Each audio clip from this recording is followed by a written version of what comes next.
Meeting of the Newburgh Enlarged City School District, and welcome everybody. It's good to see so many people out in front of us, and I'm sure welcome everybody who's watching on the live stream. We're going to begin with the roll call, but before we do that, I want to mention tonight we're going to be jumping around a bit, and the reason for that is we have a public hearing at 6 o'clock, so we're going to begin the meeting. We're going to have a hard stop at 6 o'clock, do the public hearing on the budget, and then we're going to resume the meeting afterwards. With that, roll. Roll call, Ms. Christine Bello, Ms. Thomasina Bello, Ms. Boucher, Mr. Bergarelli. Present. Ms. Burks. Here. Mr. Duray. Present. Mr. Howard. Here. Mr. Levenstein. Here. Ms. Politi. Here. Ms. Morales. Here. Thank you. We're going to begin this evening, Dr. Soto, with some student recognition. Thank you so much, President Duray. So I'm so proud of this young man and woman, so proud of their accomplishments. I am thrilled to announce our valedictorian for the class of 2026, Stephen Yang.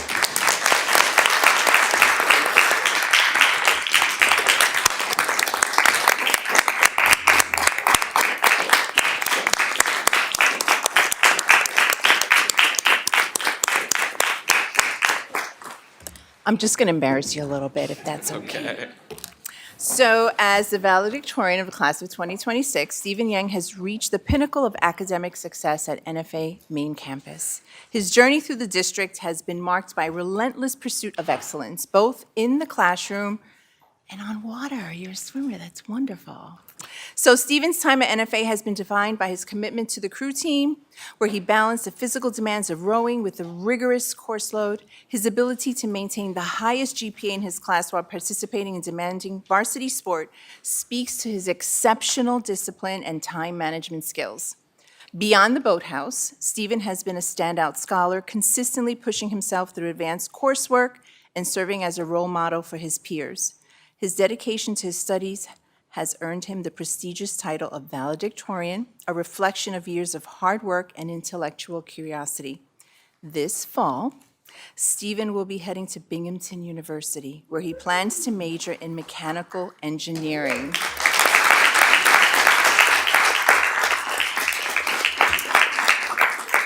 Given his background in the precision and mechanics of rowing and his natural aptitude for complex problem solving, he is well positioned to excel in the field of engineering.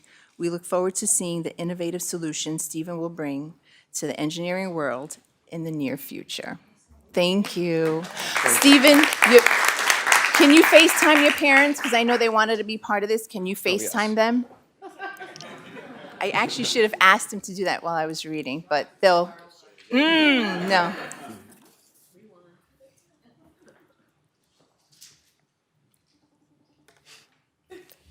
Will you come forward with him so his parents can see you? I think that's important. Are they there? She's still right now. Yes, Mr. Ray. Are they like my children who never answer to FaceTime? Yay! Can everyone wave? Congratulations!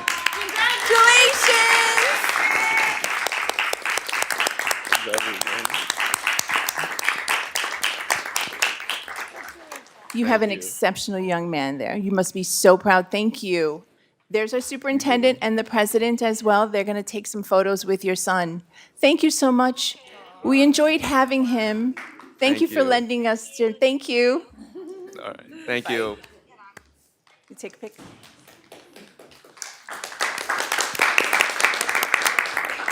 That way, Stephen.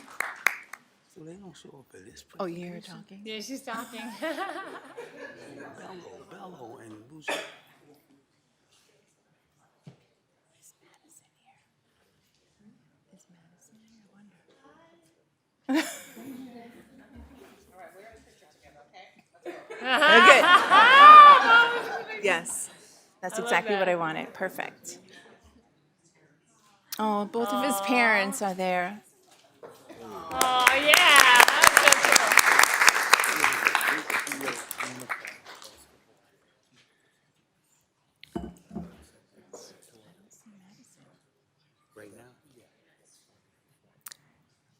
So, is Madison here? Oh, Madison? I know, I wish we can FaceTime her. Okay, I'm going to read us a little something about Madison. So we're very proud and excited to announce that Madison Gravel will be our salutatorian for the class of 2026.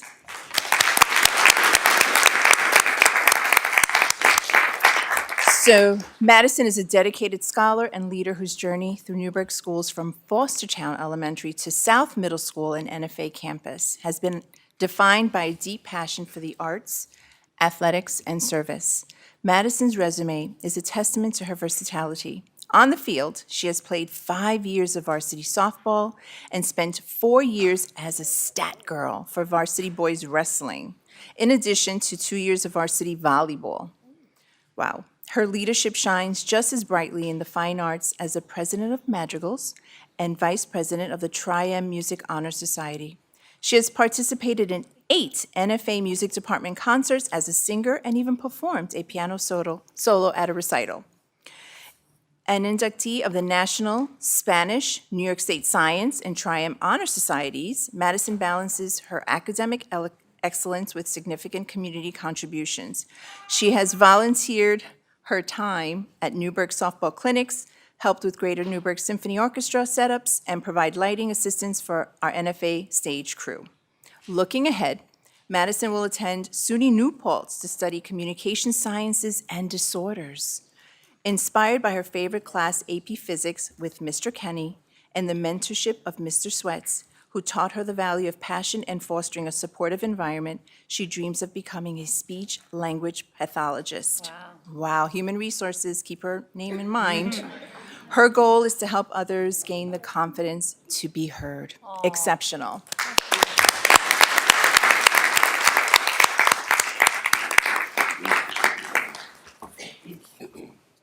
Thank you, Dr. Soto. We could move on to Student Recognition, Young Women's Leadership Institute. Dr. Mack. We'll bounce around. We'll bounce around.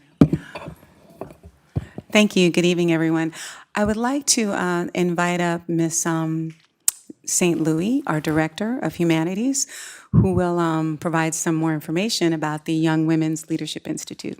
Thank you, Ms. St. Louis. Hello, good evening, everyone. Unfortunately, our girls are running a little late. One of them is about 10 minutes, but I still do want to recognize them.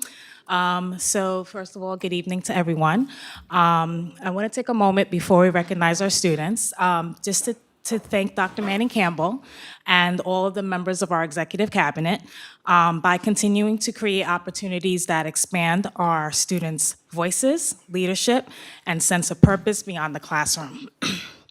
Last spring, through the vision and leadership of Dr. Freeman Mack, our district became involved in an exciting collaboration with Manhattanville University and the Robert F. Kennedy Human Rights Center. It was called the Young Women's Leadership Summit, which started as a humble opportunity. Excuse me. It quickly became a transformative experience for several of our high school young ladies. Beginning in spring 2025 and throughout the school year, these scholars participated in workshops centered around the United Nations Sustainable Development Goals and explored what it means to become advocates for equity, justice, and meaningful change. They also had the incredible opportunity to meet and hear Carrie Kennedy speak about her parents' enduring legacy of service, courage, and human rights advocacy. More importantly, our students did not simply attend the workshops, they began to see themselves as change makers. These young ladies reflected on issues impacting their community, collaborated with staff and peers, and developed projects grounded in civic responsibility, leadership, and compassion for others. So from Zoe McLemore creating Go Back Rising, a student-designed mental health resource featuring brain break exercises to help students remain focused, energized, and engaged throughout the school day, to Kiera's Green Patriots Initiative, which promotes environmental awareness among her classmates, to Razia's efforts to establish a task force dedicated to cleaning and sustaining Newburgh's waterfront. And these were all project ideas that they came up by themselves. These students have already begun turning ideas into action. They had the opportunity to share the beginning products of their work during the Leadership Showcase on Manhattanville's campus on April 27th, alongside other students within the Hudson Valley. They will continue with their project throughout next year. Tonight, I want to recognize these young women for their commitment, their leadership, and their willingness to step forward and make a difference. We are incredibly proud of their work and hopeful that the impact that they continue to have in the Newburgh schools and community. So to our students, Zoe, Kiara, and Razia, thank you for reminding us that leadership begins with empathy, courage, and action. We encourage you to continue embracing your civic duty, using your voices, and believing that even small actions can create meaningful change. And thank you again to our executive cabinet for supporting opportunities like this that can help shape not only our students, but future leaders. Unfortunately, they're not here, but Zoe McLemore, Kiara Kingsley, and also Razia Melton, and they're juniors and seniors. Okay, thank you. Thank you, Ms. St. Louis. One thing that I do want to really make sure that everybody understands is this was a year-long process for our students. Their presentations were amazing, and the university was so enthralled and amazed by them that they're continuing on a following year, our juniors that are in the program, and they're going to help support the next cohort. So these young ladies really are dynamic. Thank you.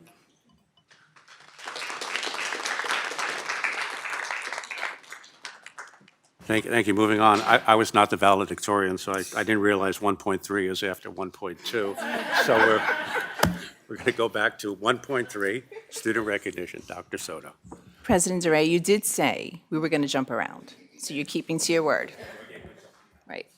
So it is, again, my pleasure. I'd like for our North Campus co-principal, Ms. Tadato, to come forward, and our P-Tech teacher, Ms. Bauman, to come forward as well. So they presented an opportunity, it was an application and slash grant, an opportunity some time ago for our kids to participate in a competition. And so, Ms. Bauman, would you do the pleasure of sharing the great news? And your students, where are students? I'm happy to celebrate these guys. I just didn't know I needed to speak, so. That's okay. I'll tell you the quick story of this project. It kind of got thrown on our lap last minute. I sent out a call to all the P-Tech seniors that there was this national AI challenge. It was in its second year, so I always like to get in on things as soon as they roll them out because, I don't know, I like our students to be the first to jump into things. And these guys came to me with the team already formed, like 2 days later.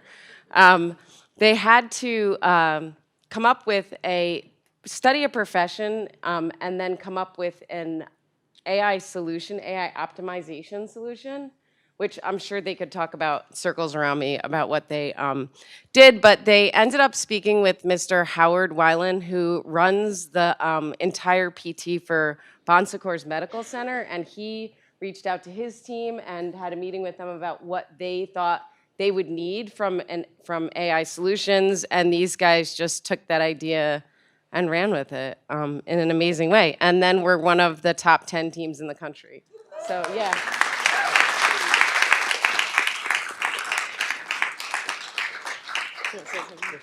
Yeah, just one thing Are to they note. here, though? I'm sorry, are they here?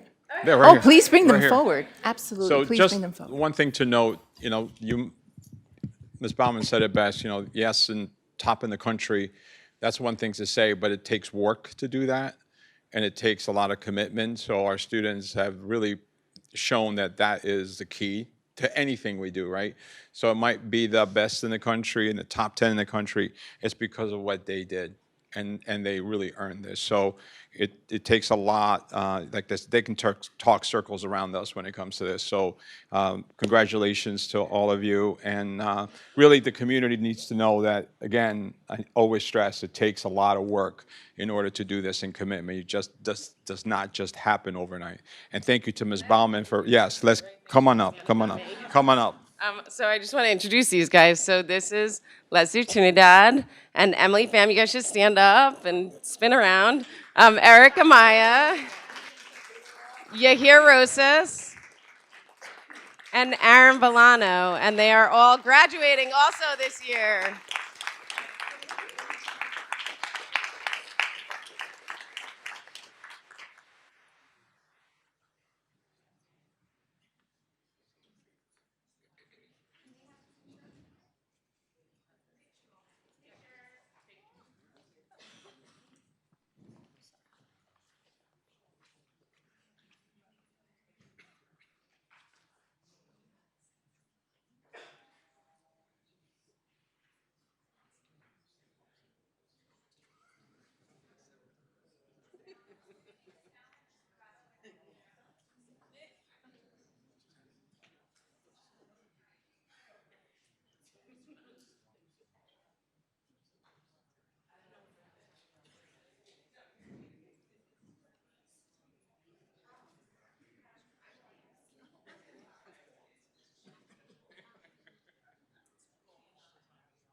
Ms. Baumann, I just want to thank you for your support and your encouragement and the wonderful families that have supported this program. Thank you so very much.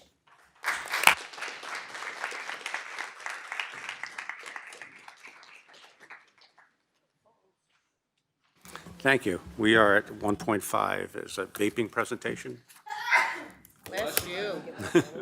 Dr. Mack. So, good evening. So, youth vaping has become a serious epidemic in the United States. And the major factors that support why vaping is so misunderstood is limited family awareness, limited prevention on health education prevention, and also how our social and emotional approaches. So this evening, we're going to hear from the Director of Health Education, our Director of Family and Community Engagement, and our Director of PPS. Thank you.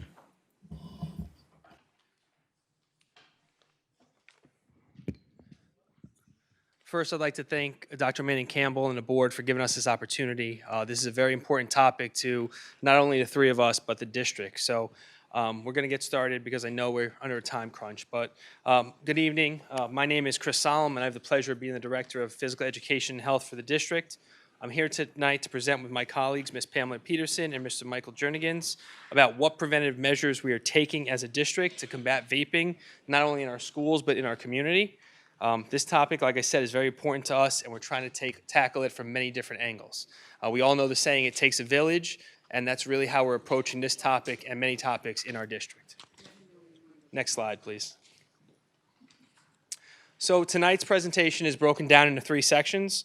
I will be presenting the first section that focuses on our health education classes and the academic lens. The second part will be presented by Ms. Pamela Peterson that focuses on family and community engagement.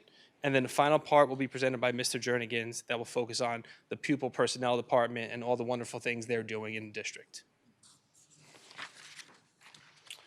So just a few important facts about vaping. Vaping can have a negative impact on the adolescent brain and the respiratory system. Some of the side effects include poor decision making, lack of impulse control, as well as increased heart rate and blood pressure. In regards to education, vaping can lead to a lack of an attention span, as well as higher rates of absenteeism in adolescents. The social emotional wellness of our students is something that we value greatly, and vaping is often used to cope with things like stress and anxiety. Next slide, please. So I'm going to talk briefly about what we've done, what we're doing, and what we're planning to do moving forward. In our health education classes, we're doing several things to try and inform our students about the negative impact vaping can have on them. Historically, vaping has been taught in our health classes when students learn about substance abuse and drugs and alcohol. While we're going to continue to do this, we also have ordered things that are going to help our teachers move forward with additional resources and information. We have ordered vaping kits, which teach our kids about anti-vaping, which do things like test their lung capacity, as well as gives them facts and knowledge about all the negative impact vaping can have, not only on their brain, but the respiratory system, because we really want to give them as much information as possible, so moving forward, they can make positive decisions and good, healthy choices. In addition to the kits, we have also partnered with St. Luke's Cornwall. We are trying to get them into all of our secondary schools where they would come in, do a presentation about vaping and the negative impact it can have on them, not only in the short term, but the long term. We feel it's very important to give our students as much information as possible because at the end of the day, they're the ones that are making decisions, and we want to give them the knowledge and tools that are needed to help them make positive choices. So at this time, I'm going to pass it off to Ms. Pamela Peterson. Good evening, everyone. As Dr. Freeman Mack said, we are in a fight. And you heard Chris also say that this is something that we're combating. This is something that we cannot do alone because of the scope of the issue and the concern.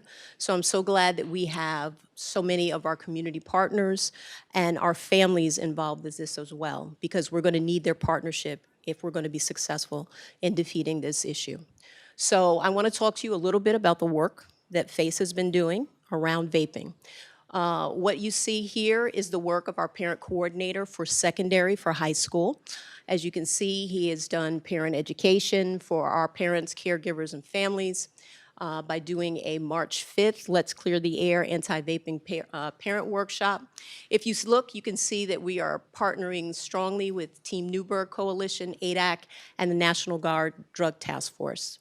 Additionally, he partnered with the 3 campuses for professional development, in which professional development was provided for our administrators, our teachers, as well as our CSEA staff.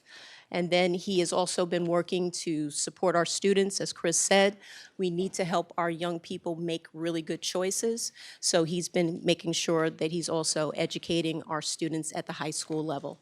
Next slide.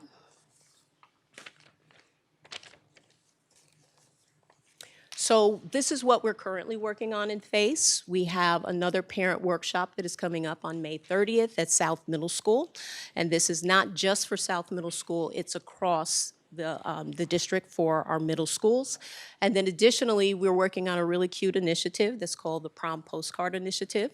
And we have our middle schoolers creating postcards that will be handed out to our high schoolers before they go to prom. And it's hoping that it's going to inspire our high schoolers to make really good decisions on prom night. And then also we have face spaces that are across the district that we continue to use to get important information to our families. Next slide. And then what are we looking for? Thank you. What are we looking towards for the future? So we're going to continue our parent education as it pertains to vaping. But what we're also looking to do is to help our parents learn how to couch those conversations, shape those conversations to be able to speak to their young people about vaping and drugs and alcohol.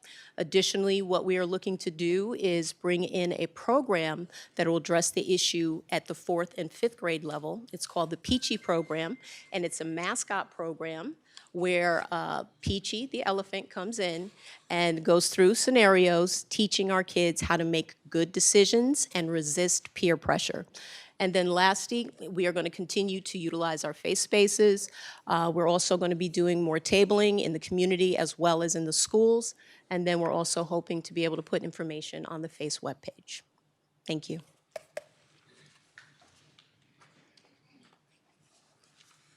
Good evening, everyone. So, as we've been saying, our community partnerships have been the real backbone of this work and really supporting everybody, really working with ADAC, also Team Newburgh and Catholic Charities, and having them come to schools and do workshops with students, talking about drug prevention and what these different drugs can do to their body, so they have a direct connection to have our understanding with our credible messengers, having these conversations with students. We also have done professional development with our staff and our high school social workers who have been trained in Teen Intervene. Teen Intervene is a short-term service where students learn about how drugs impact their body, what things can happen with them, and they learn how to have a social conversation about different drugs and things like that. So our social workers in high school have been trained in that. Also, have our National Red Ribbon Week, which we celebrate every year. This will be our 39th year of doing National Red Ribbon Week. We've been having an excellent response working with McKinney-Vento and FACE. They have been great partners to make sure that this event goes on and students are signing off and saying that they'll stay drug-free. Now, here's the part that's really great. understanding that every year, ADAC does a poster and essay contest. And this poster and essay contest asks students around the county to sign or develop a poster that they're going to use to say, hey, these are the excellent things that kids are saying to prevent and say they're going against drugs. Now, here's the thing that makes it so amazing. We have a special guest in the audience. She's a little shy, so don't surprise her. I'm going to ask for Olivia Trin to join me up front. Next slide, please.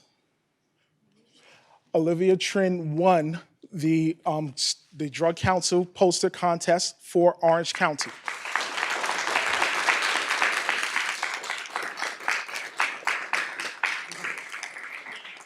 Here's what makes Olivia awesome as well. She's also going to be one of our first CTE students to enter the building next year as a nursing student.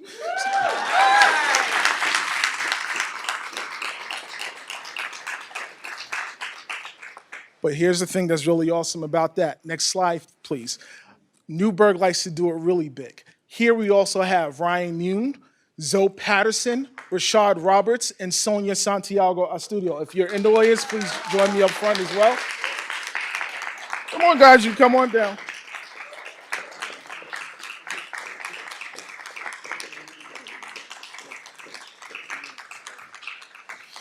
I want you to see them because these are the students that are making the pledge to say they're going to stay drug-free. These are the kids that we represent and we work hard for to make sure that their voices are heard. And they took their own time to make sure through their art, through their writing, and through their expression to say that we're going to stand with you and say we're going to stay drug-free because that's not just it's not just an individual thing, it's a community thing. So these are the students that stand behind us as we stand behind them. So everybody, please give them a big round of applause for the work they've been doing.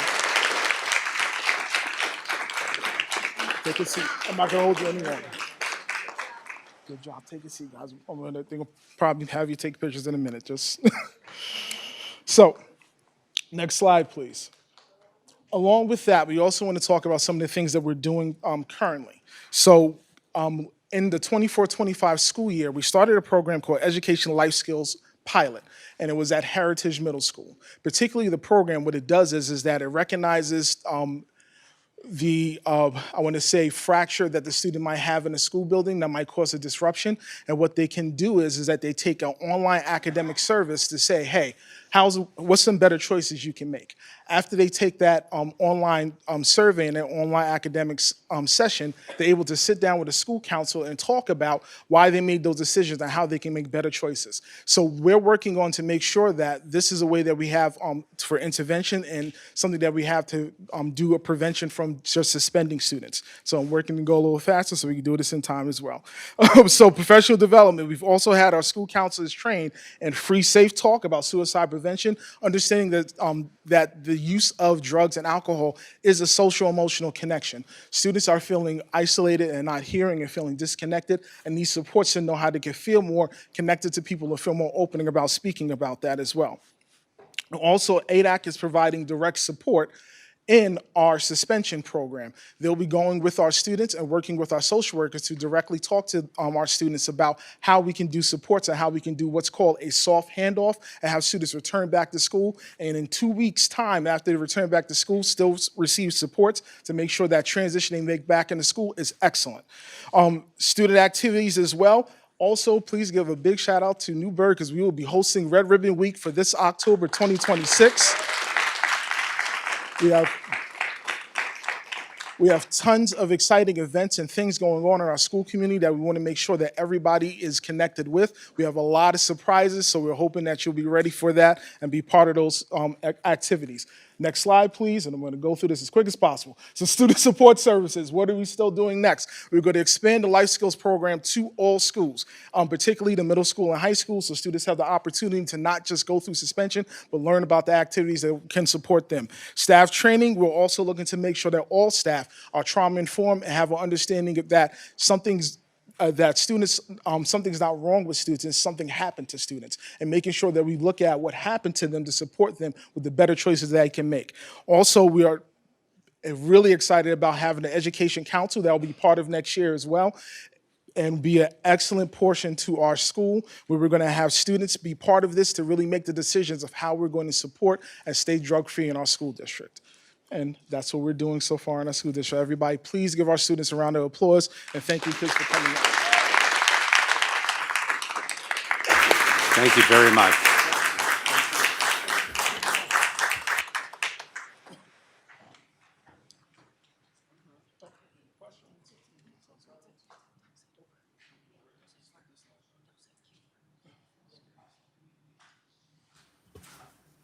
All right, we're moving on to the public hearing, which we have to start at 6 o'clock.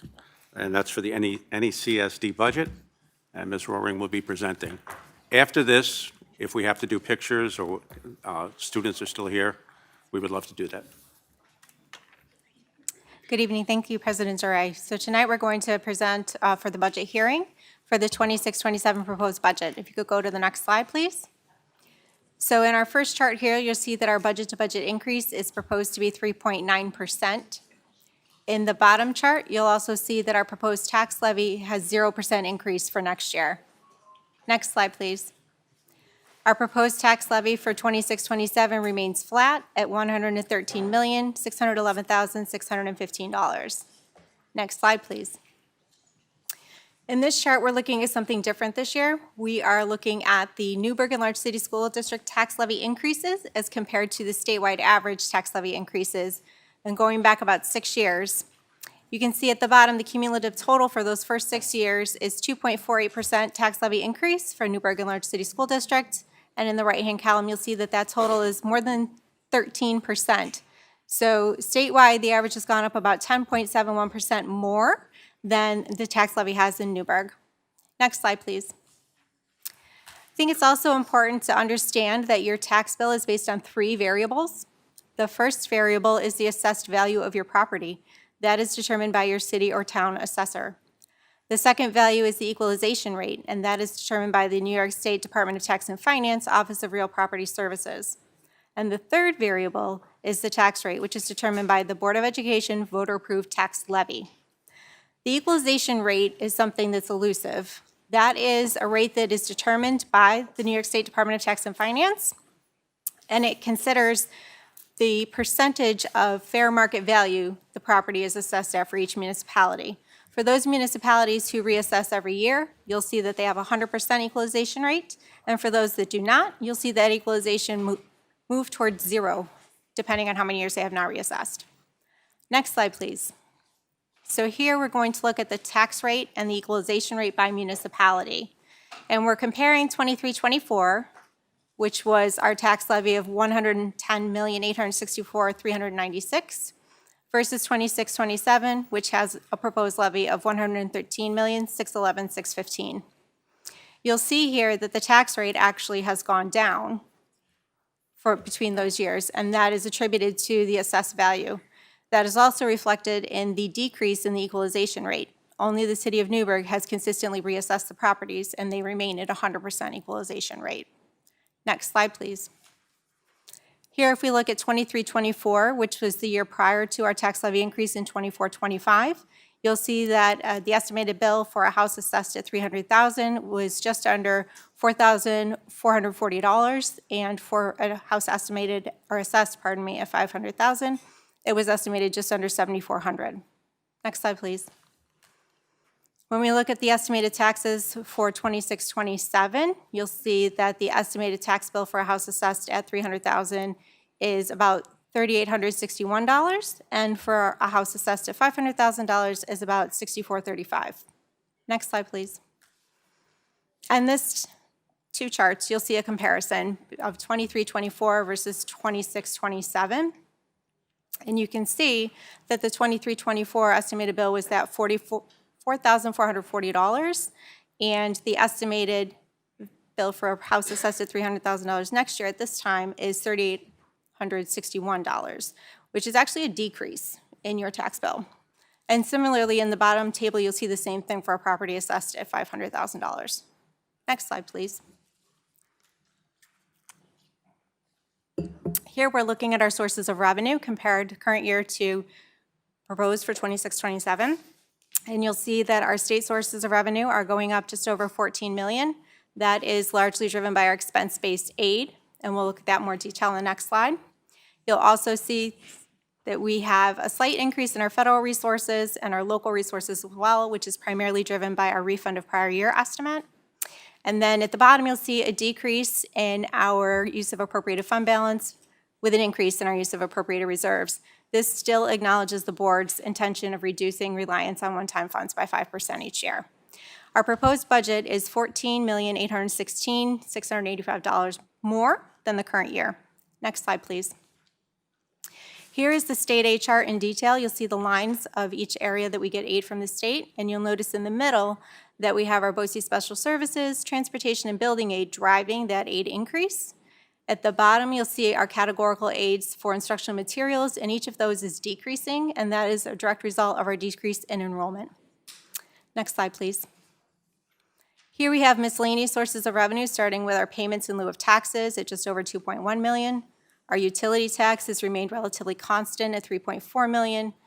And then towards the bottom, you'll see that use of appropriated reserves and fund balance at $8.8 million.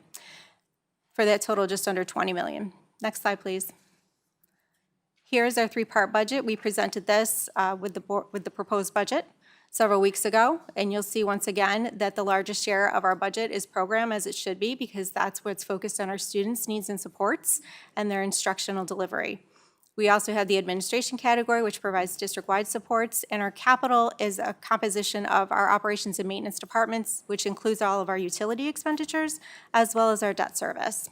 Next slide, please. There are two propositions on next week's ballot. The first is the school district's proposed budget of $394,068,884. And the second proposition is for the Newburgh Free Library proposed tax levy. That's what the voters vote on, is their tax levy. It's proposed to be flat for next year at $5,996,436. Next slide, please. Also on the ballot next week will be Board of Education election. There are 3 board seats open, and there are 5 candidates. Our polls are open from noon to 9.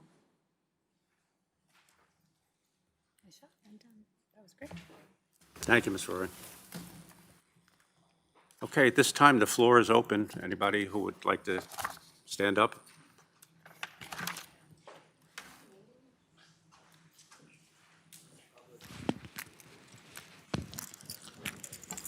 This is public comments on the budget.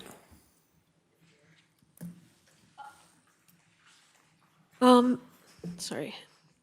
Good evening. My name is Tracy Wallace. I am speaking tonight as a community member, parent, and advocate, not as a representative of my employer or any committee, board, or association. Thank you for the opportunity to speak regarding the 2026-2027 school budget. I'm just going to get into it. So I understand districts across New York face difficult challenges, and I recognize the difficult decisions that come with balancing a budget. However, I want to express serious concern regarding the proposed teaching assistant reductions and how those cuts may directly impact students, staff, and classrooms throughout the district. Teachers' assistants are not simply additional staff members. They are often the individuals providing direct classroom support to students who need academic assistance, behavioral support, redirection, communication assistance, and help remaining engaged throughout the school day. They support classroom stability and help students succeed in the least restrictive environment.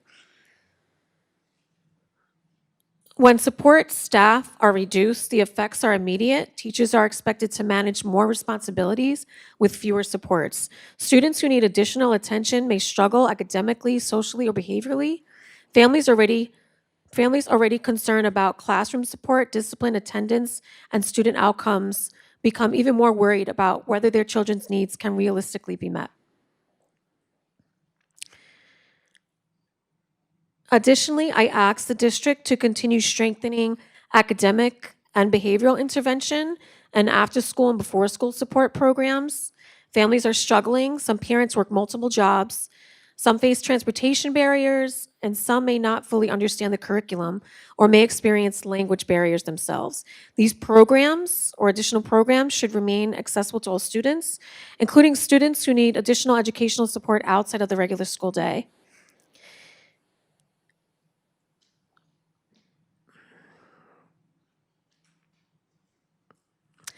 I asked the board and administration to continue advocating for strongly and equitable state funding. Districts like Newburgh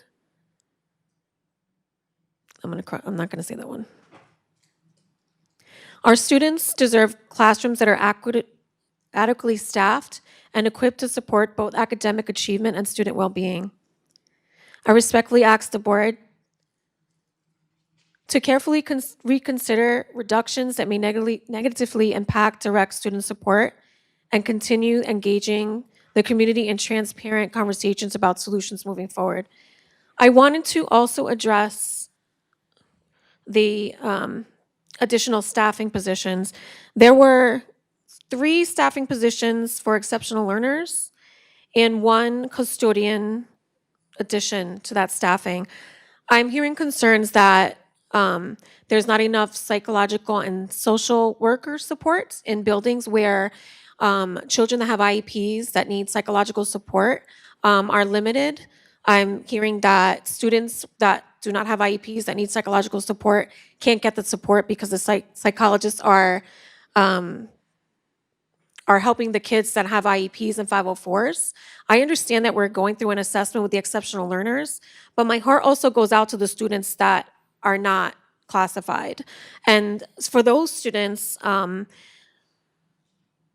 worried that the budget is not considering ensuring that certain staff, like additional staff, is not on this list.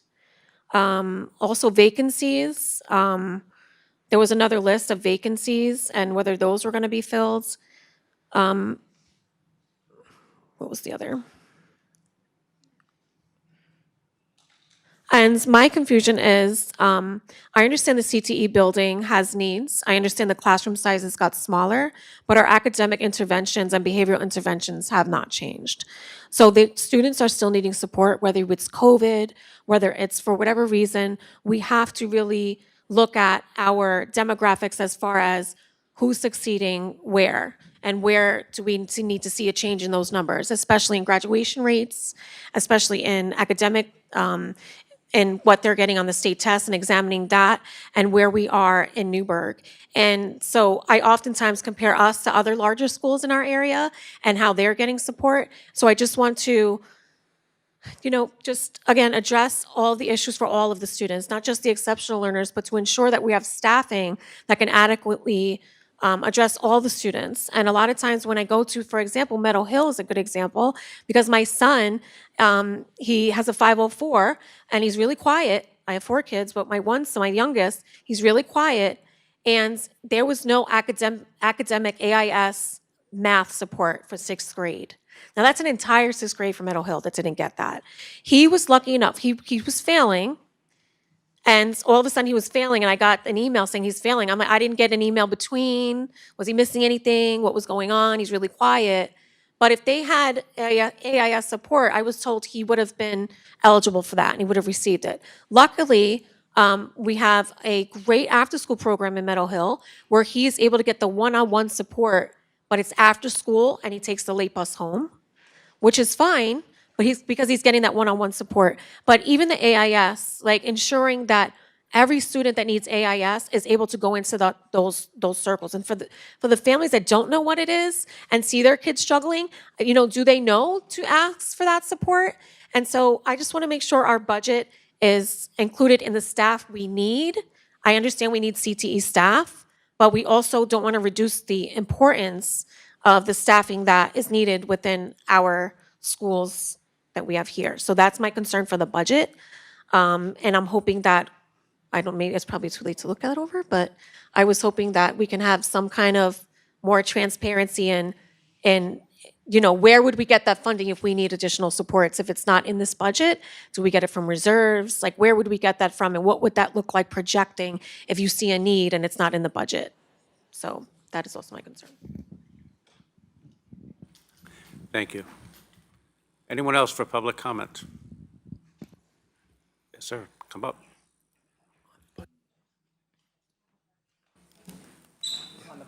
Yeah, on the budget.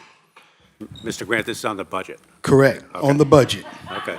And let's stay on the budget. Had a couple of questions about the budget. And the BOCE's aid, hello, Dennis Grant, Newburgh. Concerning the BOCE aid, the BOCE's aid increased due to, I'm sure, the CTE building. But also, I just want to clarify, because I missed a couple of meetings, and I hope it wasn't on the meeting, so that you can clarify, that the reimbursement that the district gets is a portion of the costs, correct? From the BOCES, okay. And so it's not the full amount, it's a portional amount, okay. Also, I noticed the use of of reserve in the budget. It increased.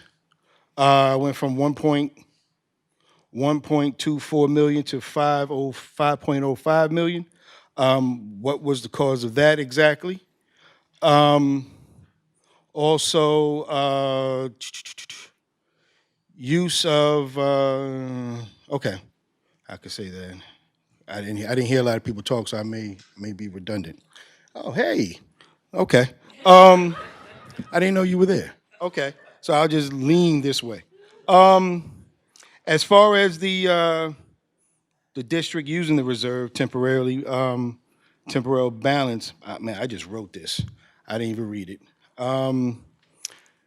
As far as the district using the reserves to, I'm sure, temporarily balance the budget, is this a sustainable long-term thing? And how will the reserves look in 2 to 3 years if you continue to do that? I don't know if that was said when you had that presentation. And also, the fund balance that dropped from 8 million to 3.77 million. I have questions about that. One of the questions is that a district intentionally preserving fund balance? Is it to ensure long-term financial stability? Protect against revenue volatility, considering what may be ahead? And also to manage cash flow. And I remember years in the past, you would say something about a rainy day. So I don't know if that's the same case. Okay. And I'm sorry, I leaned over there. Also, please clarify, no, I don't have to say that one. Okay, program spending. I don't have a time? Okay, great. Program spending, what measurable outcomes are expected in the program since there was an increase in the programs? Since, what is it, program spending increased by or over 3 million, is there a correlation in outcome? And also with the tax levy and the actual taxpayer experience, I understand that we had a zero tax levy.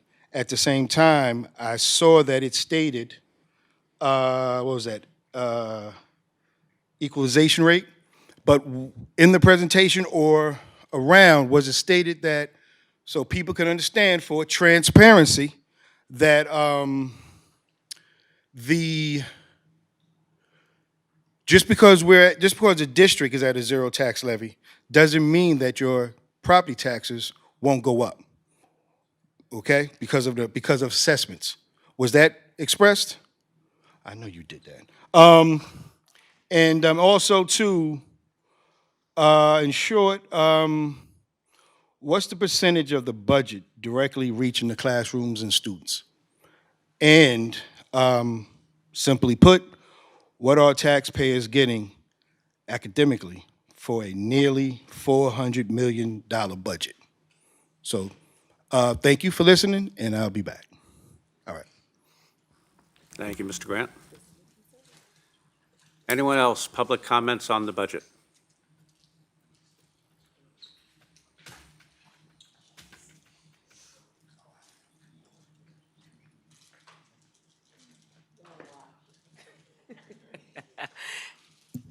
Good afternoon. I'd just like to ask, I listened to the budget presentations not only on today, Edine Williams, City of Newburgh.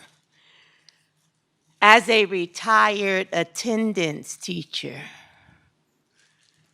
being active in the pupil personnel services, I wanted to know if we have within that budget attendance teachers still considered, because what I noticed since I retired, it seemed like the numbers just kept attritioning down.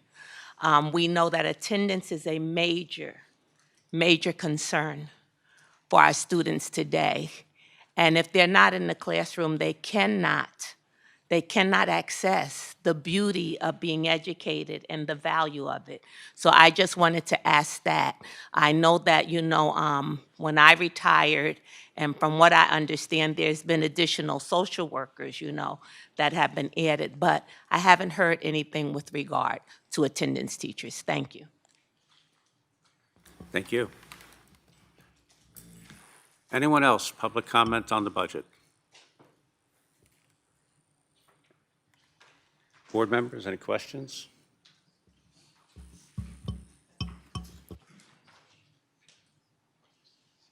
All right, that'll close the public hearing. Thank you. We're moving back to item 1.6, which is a literacy curriculum presentation with Dr. O'Grady.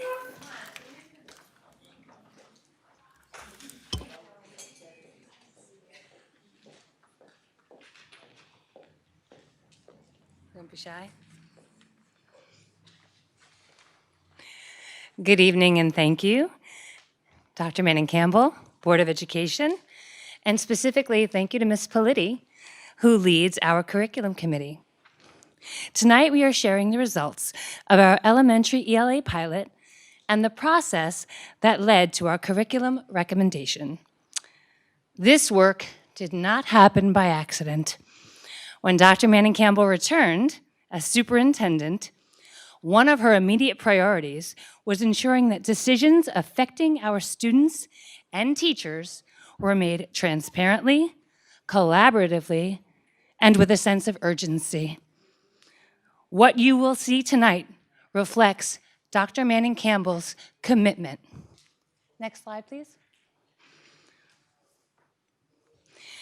Last year, our district found itself without a core ELA curriculum and without a plan. When Dr. Manning returned, she made it clear she would not simply admire the problem.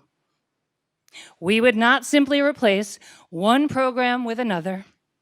We would do what was right, and we would do it together. But we would also do it with a sense of urgency. Next slide, please. The first step was building a team that represented the full breadth of our community.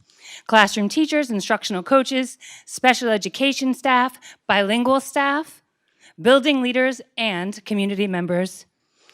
Every voice at the table had equal standing.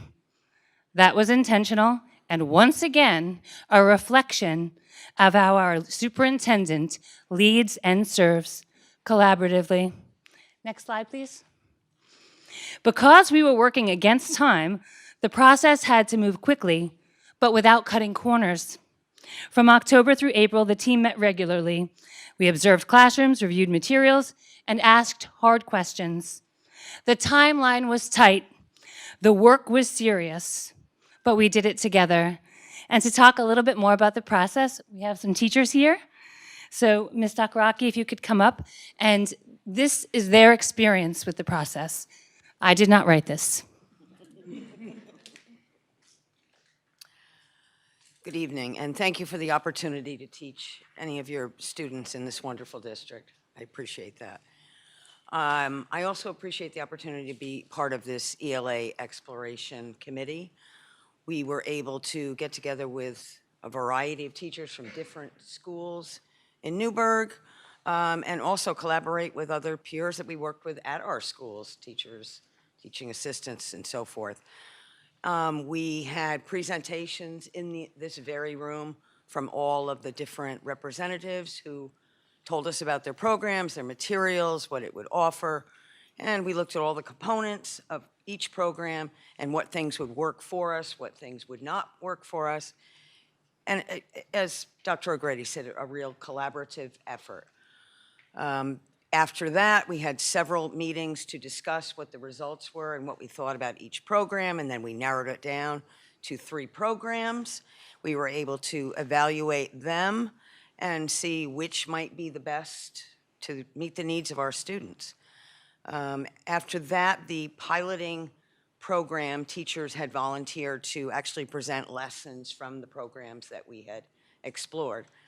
And we were able to tour those classrooms after the teacher prepared the lesson and give feedback and discuss them, which was great for us because we also learned even more about the program, knowing how it was being implemented and seeing it with our students here in our district. And then after that, we got together to see what the results were and what the best program would be to meet the needs of the children in our district. And here we are. So, thank you very much. Thank you. Good evening. My name is Pamela Zuhari, and I'm the instructional coach at GAMS. I was also a member of the ELA Curriculum Selection Committee, and I was asked by Dr. O'Grady and Ms. Chambers to just briefly speak about the process. I think first and foremost, at the heart of this work was one central question, and what is best for our students? And I think as teachers, that's what we always lead with. So in a district as large and as diverse as Newburgh, this is certainly not an easy feat. And selecting an ELA program is definitely a major responsibility and one that was approached with care, I have to say. And so what made this process so meaningful was its collaborative and inclusive nature. Educators from across the district representing different grade levels, schools, roles, and student populations came together to ensure that the voices shaping the decision reflected the needs of the students that we serve every day. So before the official pilot began, teachers had the opportunity to explore the pilot programs of their choosing, really allowing for authentic classroom-based feedback that was grounded in real student experiences. Throughout the process, our teachers engaged in thoughtful conversations about what best supported foundational skills like comprehension, reading, writing for all of our learners. So this was not a decision made by a small group, but rather a district-wide decision. And so, as Ms. Stockrocki said, we had a PD day where all K-5 teachers were introduced to all 3 of our top running programs across the district, and they were able to also add their 2 cents into the process, which was very beneficial. Equally important was the inclusion of our bilingual and multilingual teachers. Their feedback helped ensure that the program we considered would support language development and equitable access for all of our students. So throughout the process, we met consistently, we conducted walkthroughs, we gathered feedback, we reflected as a team, and we all shared our students' successes. While not everyone may have had their same first choice program, we can confidently say that it was a thoughtful process, it was transparent, and it was centered on both teacher and student voice, which I think is the most important part. And regardless of the program selected, I know that what will make the greatest impact is the strength of our educators. We've got some wonderful teachers in this district and leaders, and I have no doubt that with the right tools and support and collaboration, our students will continue to grow and thrive as we embark on this new journey. So, thank you.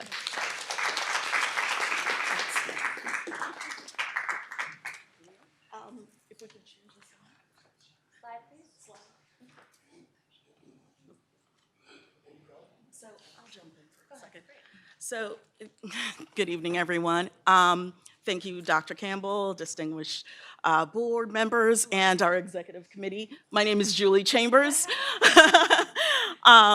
I'm the director of literacy. And so really quickly, just to piggyback off of the great commentary made by Amy Stockrocki and Pamela Zuhari, we just wanted to let you know that throughout the process, we were engaging all stakeholders through surveys, asking them for their feedback.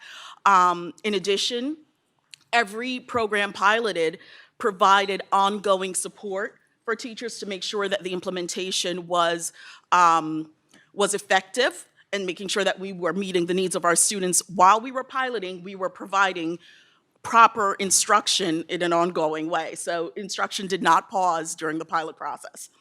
And so here I'm going to reference really quickly that we asked the search committee to share what was meaningful to them, what mattered for the community of Newburgh.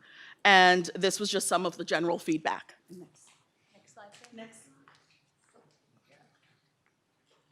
So for those people who did not pilot the program, we gave them a voice nonetheless.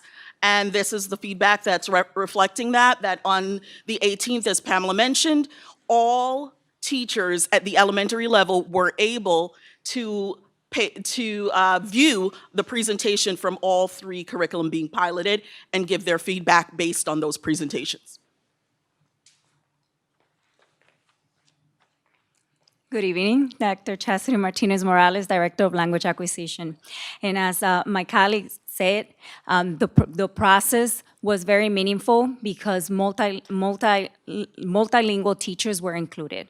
Bilingual, dual language, ENL teachers were part of the ELA curriculum committee. And on February 18, they were also part of the professional development introduction to the programs that all teachers were part of. And in addition to that, in March, the pilot programs presented to bilingual and dual language teachers about their Spanish components. Feedback was collected for both sessions, and over 90% of the bilingual and dual language teachers who attended the presentations prefer mosaicos, which is the Spanish counterpart of magnetic literacy. And positive feedback was also provided about the student engagement with the text activities within the program. Next slide, please. As teachers piloted the program, more feedback was collected, and most teachers agreed or strongly agreed with the text being culturally relevant in both languages, English and Spanish. The program provided meaningful opportunities for developing critical thinking skills and the relevance of the assessment tools to measure student progress in both languages. Thank you. Thank you, everyone, especially our teachers. Next slide, please, or a final slide. Before I close, I want to be transparent about something. I am curriculum agnostic. My role in this process was to facilitate, not to advocate. As assistant superintendent, my voice was just one among many, and that's exactly how it should be. Every curriculum we reviewed has strengths. Everyone has limitations. Magnetic literacy is not a panacea, and we're not treating it as one. Our teachers will continue to use UFly and Hegarty as needed because Dr. Manning Campbell understands something fundamental. A curriculum is a guide. It's not a ceiling. And we hear you, teachers. We know that you need to study new materials and you need time. September is too late. Dr. Manning Campbell wholeheartedly agrees with you. In fact, teachers have already begun receiving their materials for next year. Before the school year ends, teachers and administrators will take part in a professional learning aligned to magnetic literacy. And this summer, the Newburgh Teacher Center will offer courses specifically aligned to magnetic literacy implementation. Teachers will not be handed something in the 11th hour and be asked to figure it out alone. That's a promise. What we're building is a district where every instructional decision is grounded in data, where teachers know their students deeply and respond to what the evidence shows. That is the culture Dr. Manning Campbell is cultivating. Thank you to our pilot committee and to everybody who presented tonight. And specifically, thank you to our literacy director, Ms. Julie Chambers, who really led this work. And every Goldback, every day. Thank you. Thank you, Dr. O'Grady.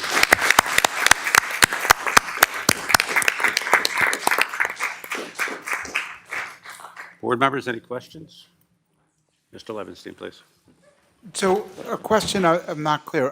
Were there 3 separate pilots that were put out? So Ms. Julie Chambers. yes. There are 3 separate pilots, and are all 3 pilots still running today? So what we began with was a blue sky, basically a blue sky of what do we want this curriculum to be? And so we were able to then narrow it down to 3 because there are so many resources out there that are wonderful, but that doesn't mean they meet the needs of Tier 1 instruction. So what do I mean by Tier 1 instruction? Instruction for all that is inclusive of reading and writing and aligned to the science of reading, right? So there can be a really fantastic phonemic awareness program out there, but it's not inclusive of everything our students need. And so presenters came in, and when we figured out which programs met the needs of what we designed, we narrowed it down to 3. And then we piloted those 3. and we received feedback pretty consistently. And then we narrowed it down to 2, and we received feedback consistently. And so the pilots are pretty much over, except for the one that we're using until June. So, well, that leads to the second part of my question. Are we Sure. going down to one system, and that decision will be made, and that will be what will be used district-wide? The committee has voted for magnetic literacy. Yes, that's the one. Okay, And it thank was you. really close. It was really close. In fact, one of the teachers said about the process, I'm split, because I love this part of this one, I love this part of that one.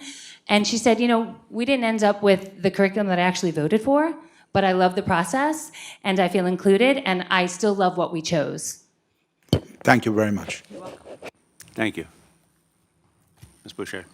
So I see your implementation plan. Is that going to be across specific grades in specific schools, or is everything changing on May 19th? So like if, let's say you have a third grader that's been using one program, how are we making sure that the transition to a new program is also aligning with wherever their skills currently are?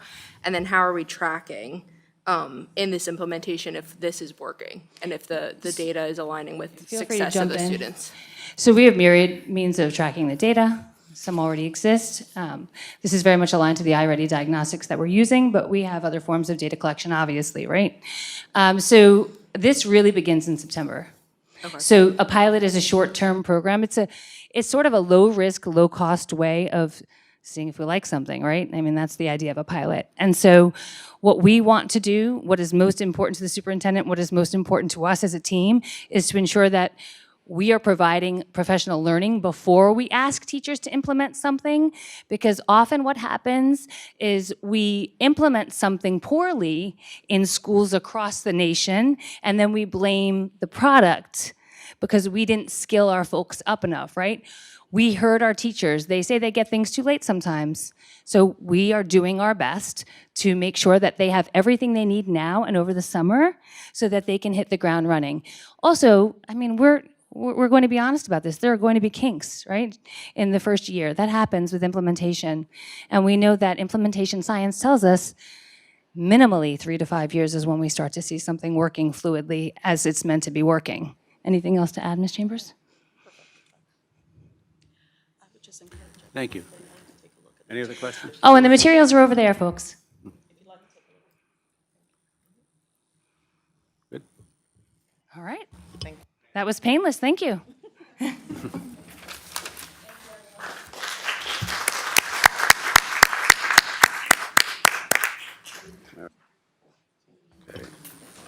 All right, we're going to move into executive session. Be it resolved that the Board of Education hereby recesses into executive session for the following purpose: matters made confidential under FERPA, matters leading to the employment of particular employees or corporations, employment history of employees or corporations, collective bargaining under the Taylor Law, and to obtain advice from legal counsel. Get a motion and a second for executive session.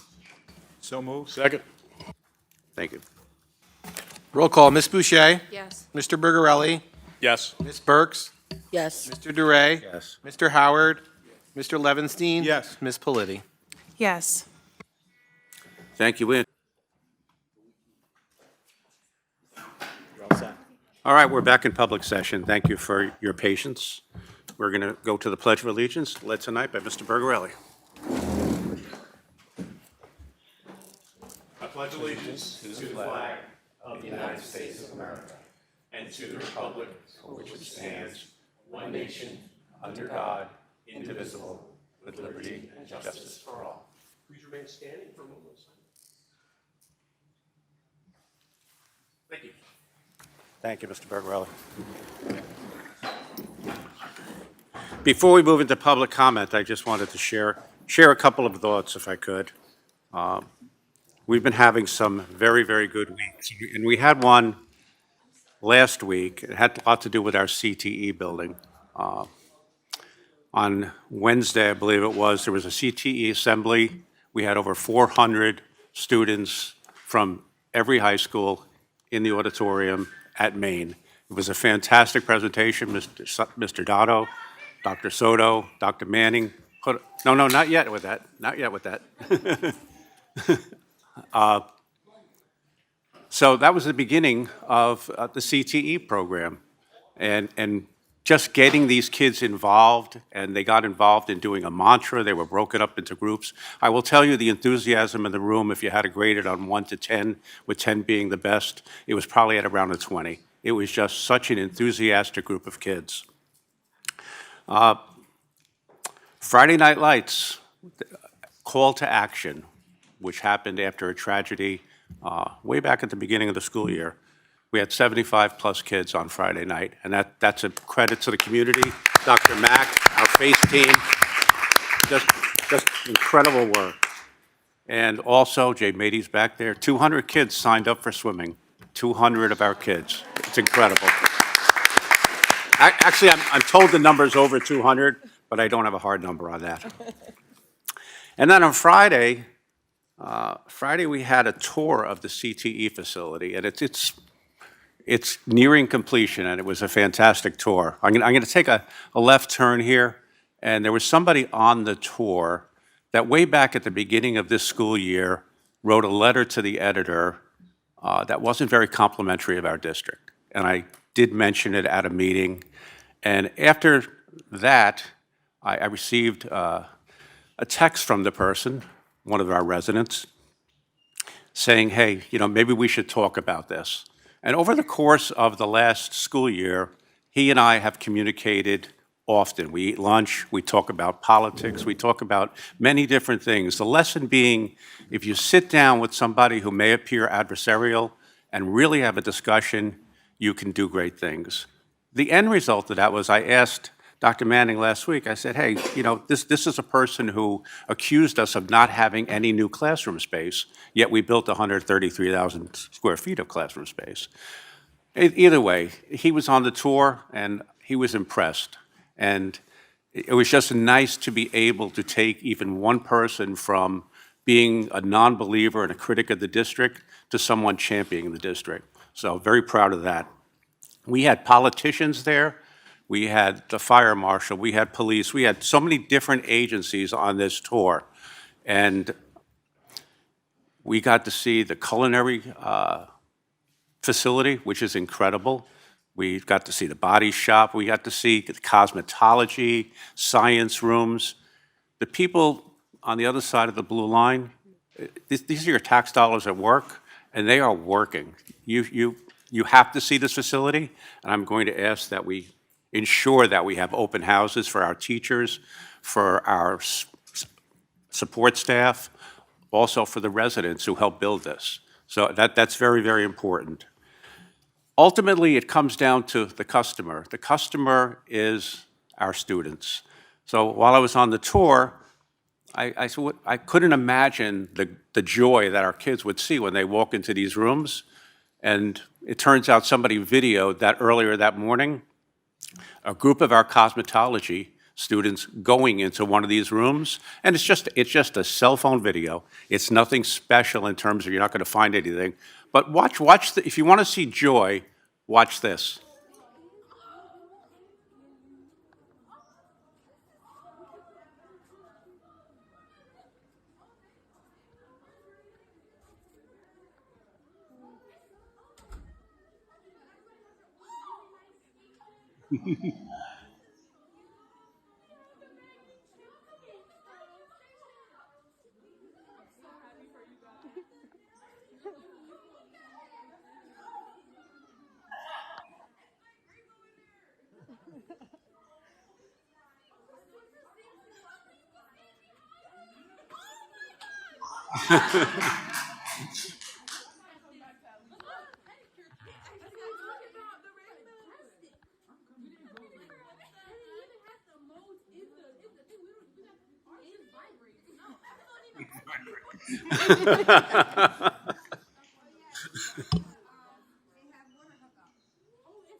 So I'll end it with this. Oftentimes, people will say, why do you serve on the board? And I'll ask, like, have you lost your mind? Like, why do you do that?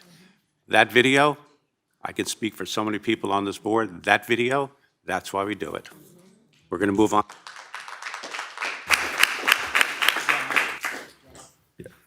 Mr. Levinstein, go ahead, please. I'd just like to add to what Mr. Doré said. And I think the joy in those cosmetology students are seeing from where they possibly have worked this year to where they're going to be able to work in a much more modern, more efficient, new facility. And I think you'll find the same with the culinary students, because that is a beautiful space there too. Auto body, all of them. They're in new spaces with the modern equipment and everything they need to do their profession correctly. So I think we'll have a lot of smiling faces. Thank you. Thanks, Mr. Levinstein. Anyone else? Go ahead, Mr. Howard. So I think this is an awesome opportunity for the community and for us as board members and central office members to understand it.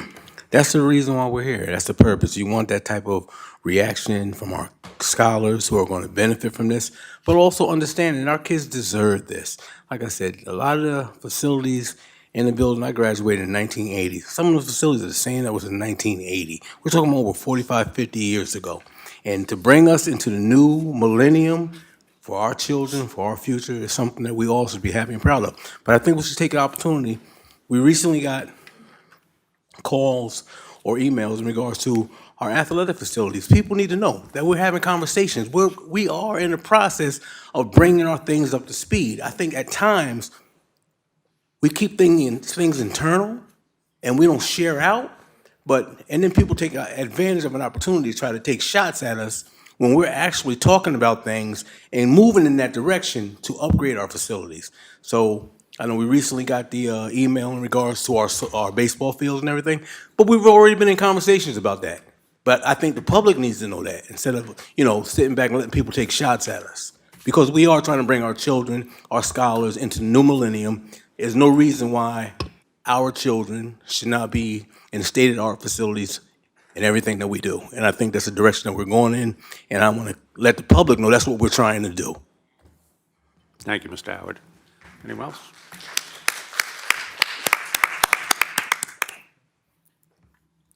All right, we're moving on to 4.1, public comment on agenda items. First person signed up to speak tonight is Ms. Dawn Fuchek.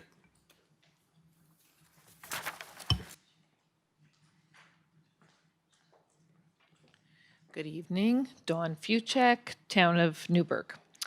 Tonight, speaking on agenda item first 1.6, I want to briefly speak about the elementary ELA pilot and selection process. Much like the district's strategic planning process, this was a truly collaborative and inclusive effort that involved a wide range of stakeholders. Administrators, community members, and most importantly, our teachers all had a seat at the table throughout this process. The teachers who will ultimately be responsible for implementing the new curriculum were given a meaningful and influential voice in the discussion and decision-making. Committee members had the opportunity to recommend programs they believed the district should explore, and after careful review, 3 programs were selected for the pilot phase. Schools then had the option to volunteer to participate in the pilot, and as we saw in tonight's presentation, 7 schools across various grade levels chose to take part. Teachers were supported throughout the process, and once the pilot concluded, all committee members were given the opportunity to provide feedback, the results of which were shared with all of you this evening. I'd like to commend everyone who participated in this important work. This process serves as an excellent example of authentic shared decision-making and meaningful stakeholder engagement. It is encouraging to see opportunities where all voices are welcomed, heard, and valued. And I hope that we continue to see this same level of inclusion, collaboration in the future initiatives through the district. The second item I wanted to speak on was item 13.5. In general, I just want to say I'm pleased to see more agenda items each month that are focused on student outcomes and achievement. It's encouraging to see the Board of Education and administration working together collaboratively for student success, making student success a clear priority. I commend our district for its continued focus on the success of every Goldback every day. I also wanted to highlight item 13.5, which is the approval of the new course requests. This demonstrates the district's commitment to expanding opportunities for our students while thoughtfully utilizing our current staffing resources to provide additional learning options for our students. Thank you. Thank you, Ms. Fuchek. Ms. Carol Maida.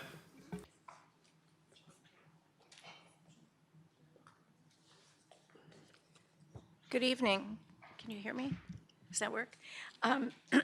Ms. Fuchek and I did not plan this, but I too am speaking about our literacy curriculum presentation. I had the pleasure of being included in this committee as a community member and found it to be so professional, inclusive, and respectful to all members. Everyone came together with a variety of wants and needs, so discussions were many, and work was done thoroughly and very seriously. It was an amazing group of teachers, central office personnel, and community members collaborating for our students. Shared decision-making at its best. And again, thank you again for inviting me to be a small part of this wonderful work. Thank you, Ms. Maida. Ms. Tracy Wallace. Is there anybody else that would like to address the board on non-agenda items? Please come to the podium. Or excuse me, agenda items, sorry. All right, we'll move on to non-agenda. First person to sign up on non-agenda items is Ms. Angela Paul Gato.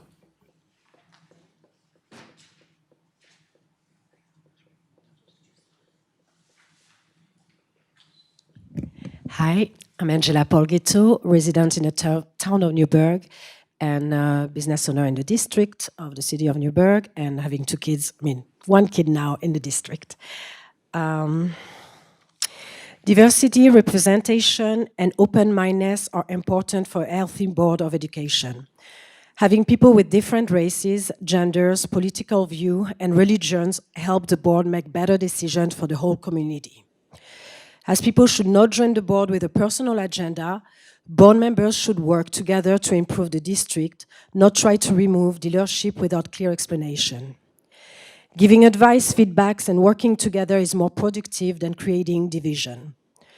We cannot go back to the situation we saw during 24-25 school year, when the past board majority appeared to show strong bias against the superintendent while constantly complaining about district spendings. At the same time, they hire an acting superintendent without following the proper process after suspension, even though that person had sued the district multiple times. Decisions like that only creating more legal problems and unnecessary spending instead of protecting programs for students. We understand that there will always be disagreements with the superintendent. Sometimes the disagreement may come from favoritism, jealousy, ego, or other human behaviors. That is why, as parents, we continue to ask for transparency, integrity, humility, and communication from our board members and district leaders. Our children are watching, and adults should set an example of how to handle disagreements with respect, honesty, and professionalism.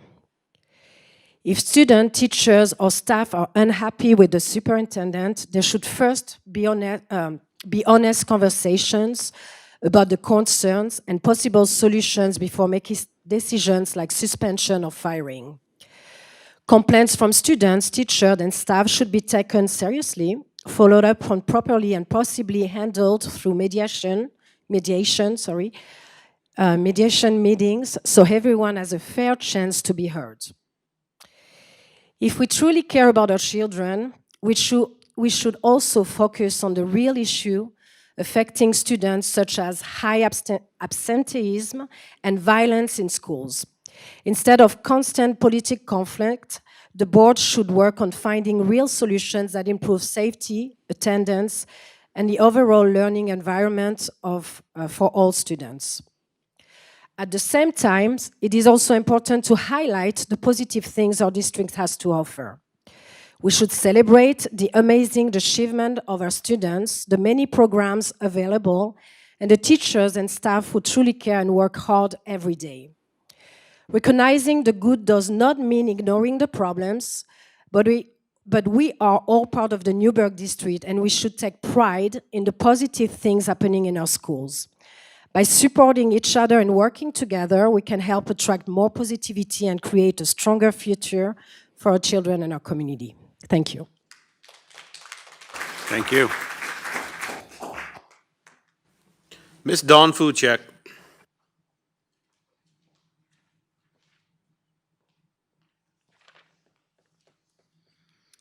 I'd like to take a moment to recognize some of the many accomplishments and positive progress that have taken place since the start of the 2025-2026 school year.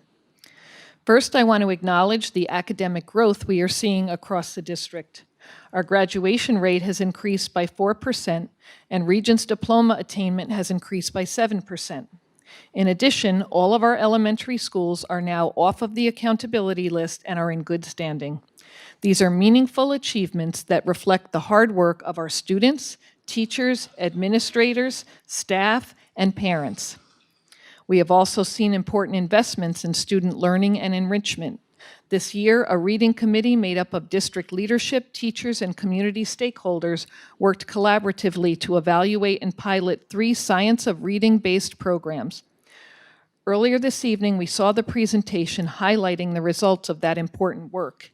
In addition, the district launched a swim academy providing swim instruction for children ages 4 to 10, helping address both enrichment and water safety for our students. There's also been tremendous progress in career and technical education. We are nearing the completion of a state-of-the-art career and technical education building scheduled to open in September of 2026. I especially appreciate that students were included in this process as the team met with incoming CTE students to help create a mantra for the new building. That is a wonderful example of student voice and engagement. The district has also secured a major investment in the future of our schools and students. The Newburgh Enlarged City School District was awarded a $10 million grant for clean energy, infrastructure, and student wellness initiatives. This statewide effort is designed to modernize educational facilities, improve indoor air quality, and transition schools to more sustainable energy solutions. Importantly, this funding allows this work to move forward without placing an additional financial burden on local taxpayers. Newburgh was one of only 5 priority districts across New York State selected to receive this funding during this round. That in itself is an accomplishment worth recognizing. Student safety and school climate have also remained a priority. The district implemented new state-of-the-art backpack scanners to enhance security and safety for students and staff. We also saw the continuation of positive student engagement opportunities through programs such as Friday Night Lights at South Middle School and Friday Night Teen Activities at the Newburgh Free Library. This year also reflected a stronger collaboration and community engagement throughout the district. The superintendent launched community engagement forums to encourage communication and connection with families and residents. A large strategic planning committee consisting of approximately 60 to 80 members from across the district and community came together to help develop a new strategic plan. It was truly a collaborative process and an example of authentic shared decision-making. I also want to recognize the increased visibility and involvement of our Board of Education members this year through participation in school events and programs, including reading to students in our schools. Additionally, we have seen improvements within the Human Resources Department through upgraded modern software and training initiatives. Finally, I believe it's important to acknowledge that the NTA contract was successfully settled after previously ending last year at an impasse.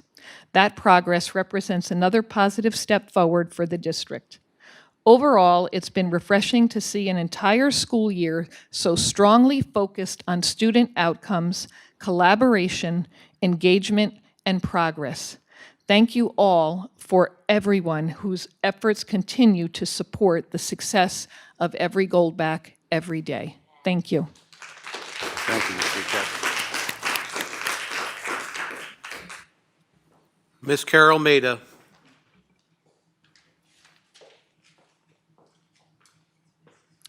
Good evening again. My comment earlier was about a wonderful, incredible committee, and I now have something that I would like to bring to your attention. It warrants serious review, and that is the Wilson Reading System Training Initiative that was launched by the acting superintendent last year in our district. Let me begin by being clear. Wilson is not a bad program, and actually is an excellent program for the right students in the right context, but that's precisely the issue. Wilson is a Tier 3 intervention. It's designed for most intensive, individualized literacy support, and we haven't yet provided many of our students with the Tier 1 Universal Foundation that comes first. You don't skip the foundation and jump straight to intensive intervention. That's not a literacy strategy. That's working out of order. There was no implementation plan, no cost analysis, no pilot program, no shared decision-making process. Teachers were simply selected, and I'd ask this board on what criteria. Well, there is no verifiable data on the effectiveness of the teachers chosen. The selection appears to have been made without clear clear objective standards. We have teachers across general education, special education, and bilingual support with no transparent rationale tying their selection to demonstrated student need. And here is what deserves particular attention. We are paying teachers to complete coursework for a professional certification program, a credential that belongs to them, one they can take anywhere. There's no commitment clause. There's no assurance that these teachers remain in Newburgh or that their certification even directly benefits a single Newburgh student. We may be investing in individuals in a way that ultimately serves another district or a private employer. Now let's talk about what this actually costs, because this board deserves to know. Level 1 Wilson certification runs approximately $4,000 per teacher. Training and materials for the full certification. Looking at the cohorts presented to this board, we're talking roughly 17 to 18 teachers. That's potentially $68,000 to $72,000 in program costs. And that doesn't even include substitute coverage, because every time a teacher is pulled for training, observations, seminars, or practicum work, and this program does require those things, we are paying for a substitute at $150 to $200 per day per teacher across 17 to 18 staff members. We can easily be looking at an additional $15,000 to $20,000. Conservatively, this board may be looking at $85,000 to $90,000. This certainly is not a criticism of teachers involved. So you may ask why I am informing the public and board this information. It is a cautionary tale of misguided and reckless decision-making by a board and acting superintendent without knowledge and foresight. It is absolutely necessary that the public understand what happens when board members put in acting superintendent who is not prepared for this job and allow her to have free rein by pretending her understanding is more than it is. We cannot go backwards to a board who allowed an acting superintendent to make rash decisions with far-reaching implications. Our community and our students deserve a board who understands the educational protocol and implementation procedures. Thank you. Thank you, Ms. Maida. Mr. Ryan Orsino.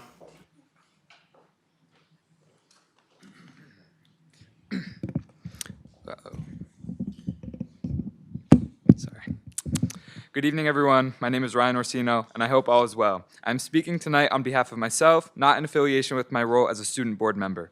Over the past several months, I've had the privilege of serving on this board and representing the perspective of students throughout the district. My experience in this role has truly been positive, and I want to make it clear that my comments tonight come from a place of care and commitment to improving our schools for everyone. When I previously spoke before the board, I discussed an issue that continues to plague us as a district: communication. One of the most important responsibilities I have in this position is bringing student concerns, experiences, and perspectives to the attention of the board and the community. I'm beyond grateful to be given this opportunity, and I'm honored that people are comfortable with sharing their issues with me. However, I believe there's still room for improvement in how communication is handled after concerns are raised. Students often wonder whether their voices are truly being acknowledged, what steps are being taken, and how progress is being made. Small updates or follow-up conversations can go a long way in making students feel heard, respected, and included in the process. I also believe it could be extremely beneficial to dedicate a small portion of the agenda dedicated to revisiting concerns and issues that were mentioned in prior meetings. Having a brief follow-up discussion or update would provide transparency, create accountability, and show students and community members that their voices are not only being heard, but continuously considered. As a district, we all share the same goal of creating the best possible environment for students. Strengthening communication between students, administration, and the board can only help us continue moving in a positive direction. Thank you for your time and for the work you continue to do for the students and families of this district. I also, so this is way off topic, but I was walking home from practice today. And I go to my grandma's house because that's where I park. And so I'm walking to my grandma's house, and she's like, "Come here, Ryan, look at this." And she asked for my autograph. I'm like, "For what?" And I show up in this highlight report thing that was mailed out to, I guess, people around the district. And I sat down and read through it. And my attention span isn't the greatest, but I sat down and read through everything. And my idea is we need more of this. There are generally 3 seasons for the school year, 1 for each season, because sports finish up and then go into a different season, and sports finish up, go into a different season.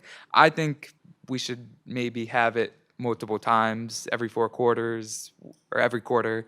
I think more of that would be good. It would give a lot more of a platform to people and really allow the district to really see more intricate moments and not just like the grander thing. So if we have 3 of them, 4 of them instead of just 1 of them, I think that could be good. All right, thank you. Thank you, Mr. Orsino.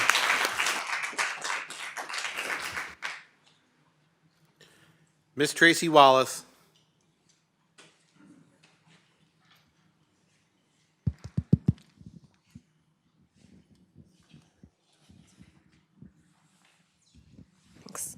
I'm going to split this up. Okay. Right now, I'll just on my own, representing myself for the first half of these 5 minutes. The questions that are concerning for the district is this. I know that Governor Hochul put out that New York State schools are, mandated to include the science of reading. I know you're doing that. We can see from the presentation that there are piloted programs, and there are several programs, variety of programs in different schools and different tier levels. And so, sorry, I don't know what's going on behind me. So I think it would be great if there was some transparency maybe on, where the science of reading is as far as what programs, maybe some transparency or workshop for parents. I'm just saying for transparency for questions that are unanswered, because there's confusion as to what you're teaching. I 100% know because I ask questions on and off record from multiple people because I want to know why, and parents want to know why, and they can't get here because they have to watch their kids. So, and they don't have a babysitter. A lot of them are single moms, and they can't even barely watch what we're saying here. So they don't get any information really. So they don't understand when there's a piloted program, what does that mean for their child? What does that mean for their child? And the science of reading and the confusion of what a previous superintendent put in, and then you changed it, and then this one changed it. And I just think it would be great to have some kind of transparency for the, you know what I'm saying, for the parents, so that they understand what's going on. Because I really think that it's a big district, and people don't understand that there's so many tiers and so many needs. This is a very high needs district, and people don't understand that either. And high needs means that we really definitely, need to maybe pay a little more for some of these, these vacancies that we really need, like in exceptional learners, because we have different needs in our district. But I just was wondering about if you could possibly do a workshop for the parents, just so that they can show. I know you're doing it because I asked. So I know that there's science of reading is somewhere, but I can't give a clear answer as to specific programs. The other half, I do want to support the SEPSA. So a special education PTA or SEPSA is an important way to ensure that students with disabilities and their families have a voice, support system, and meaningful partnership within our school community. Families of children with disabilities often face barriers navigating special education services, communication, transportation, behavioral supports, and access to resources. A SEPSA helps bridge those gaps by creating collaboration between parents, educators, administrators, and the community. So the Newburgh Enlarged City School District SEPSA, Special Education PTA, is looking for a president, vice president, treasurer, and recording secretary. Hold on, I can't see. And corresponding secretary. Interested parties contact necsd.sepsa.nom, N-O-M, @gmail.com. So I'm going to try and spell that again. necsd.septa, I'm sorry, necsd.septanom @gmail.com. If you're interested in any of those, if you want to be on the board for the SEPSA. Thank you.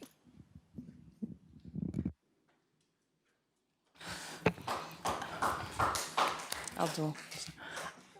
Ms. Wallace, before you, I want to make sure that we all understand the science of reading is not a program. It's a body of research. And so I know that there has been some confusion in the past year about what it is. So if you go back to July 2022, when I began, one of my first presentations has the components. It does not say the science of reading in the other program that we had. But it's been here. It's a body of research. It's not a program, and it's probably in every single curriculum that we have. It's just a foundation for reading instruction. That is it. There's no special program. They're just components. So we've had it here for some time. And we've made presentations, but I heard you about the family piece because I know it must be very confusing because, you hear certain things and, it's confusing intentionally sometimes, right? But we want to make sure that we give the right information. So we'll make sure that we get information out. Dr. Freeman Mack, perhaps some of the face meetings I saw the cloud, that you'll take care of it to make sure that our families know. And I've been talking about this a lot, and it kind of goes to Ryan's statement. We perhaps have to do a little bit more digitally, right? So we have to put some workshops perhaps in our parent corner, and parents will have the opportunity to continue to go back to that resource so they can see it. So we should put up some really short videos so that they can see exactly what it is. Thanks. Thank you, Dr. Minnie. Ms. Carla Johnson.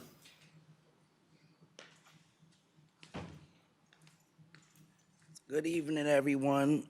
Congratulations on the new work that you guys accomplished. I'm here tonight because the lovely mayor of our city, Mayor Harvey, says this all the time at the city council meetings that I always attend. He always say, men lie, women lie, but numbers don't lie. So there's a couple concerns that I have. I was told to put my daughter into special education. She could get the services that she needs. It will help her. It will make her stronger, whatever. Miss So I received a letter in the mail, got the envelope, it says May 1st. I got a letter that came out the envelope that said May 1st, it says October 2025, Miss Sharon O'Grady. It came from her office. It was test scores from last year. So if you look at my daughter's very, very, very, very, very, very, very low test scores, and then you go to iReady and you compare the two, from last year, these test scores to iReady little test scores, it's like a 95-point difference. So what I'm trying to say is that y'all told me that to put my daughter in special education, y'all will read to her the problems, y'all will read the answers, and she could pick the best answer with y'all helping her. Well, apparently, she's doing worse than she was doing on her own. So she was doing a lot better on her own when it was just the 12 side of the class. But then when I put her on the 12 side with the special education side, the numbers don't lie. It's poor. It went down. So we need to do some evaluation on that. But then I went to the board yesterday, this building, to find out what was this about. And I spoke to Mr. Ortiz, and he said, oh, you got a appointment at 1:15 at Gitney Avenue for your daughter's IEP meeting. So I said, well, I only came here about this.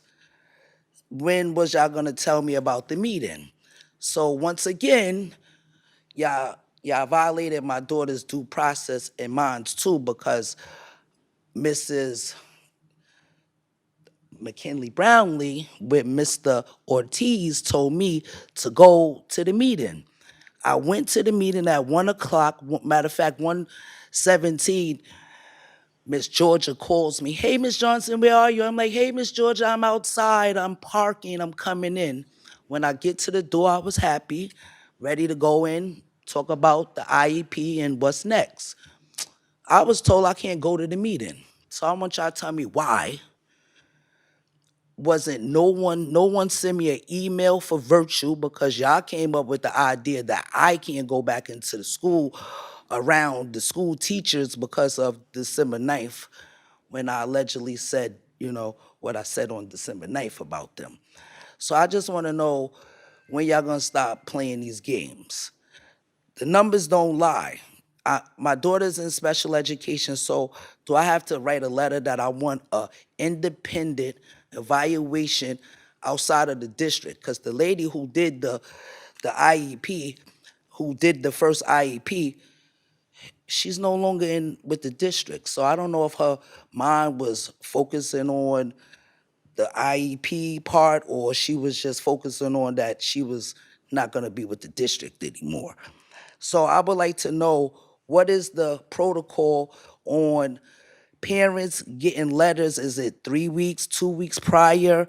Because I know when I Googled it, it said that my due process rights was violated because no one sent me a letter, no one sent me an email, and on my mail that I get from the district after the December 9th, it's always a delay.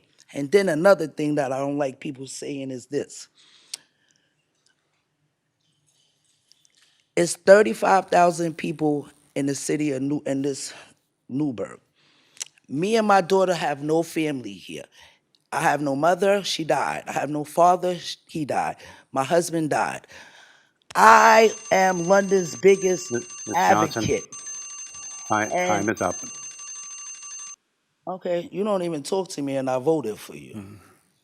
Okay. Thank you. Mr. Dennis Grant.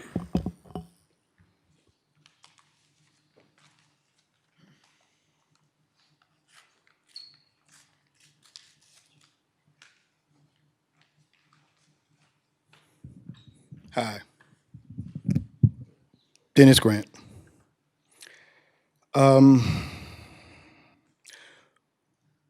We don't vote for perfect candidates for our school board. we vote for candidates to make them more perfect in their addressing of our district's unique needs. The public unity talk is game. The real unity is behind the scenes, what you say on the phone and who you really support behind the scenes and in executive meetings.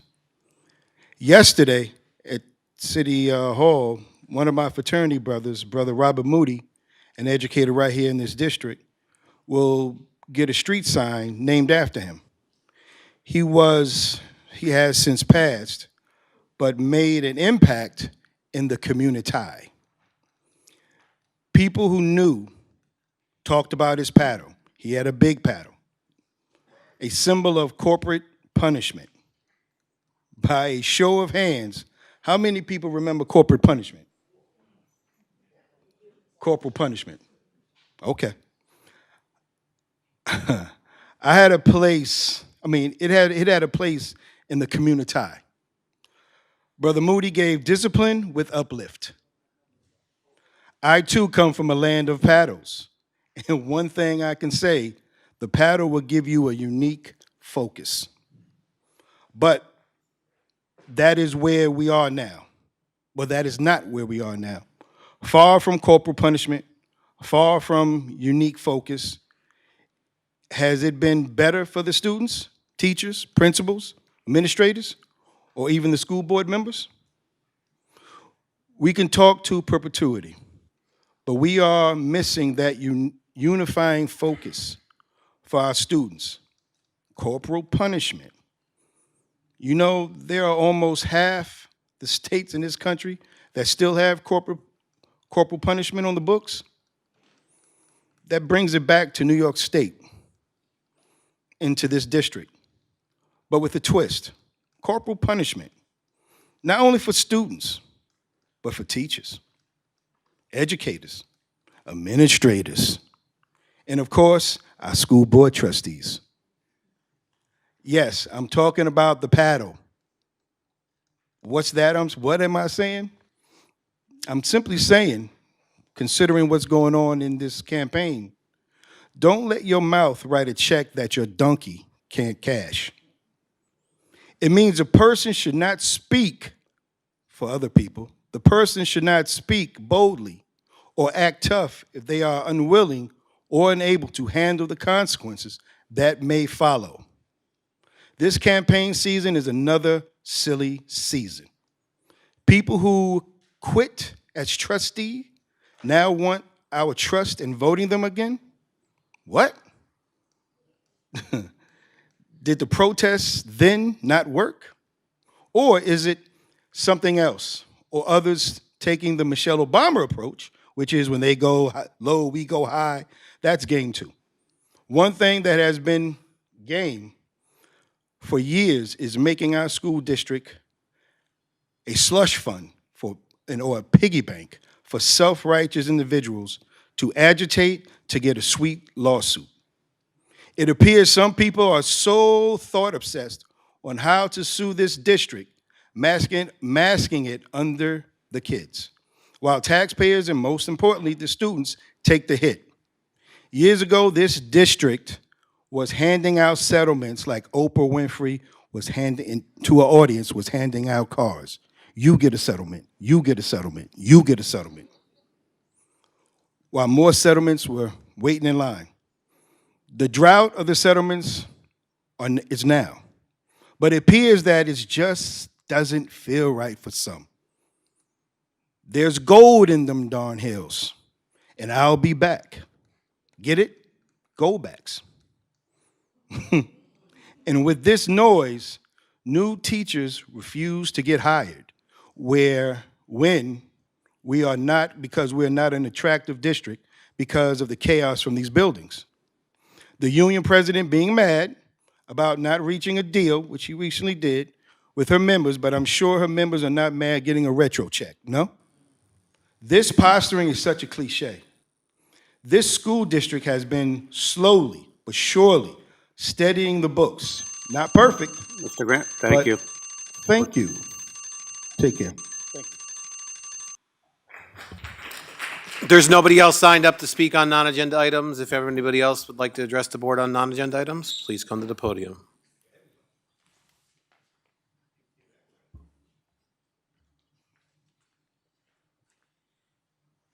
I just have to say to our Board of Education and those of you who work here, I want to applaud you again for the work that you have done in the face of major hurdles.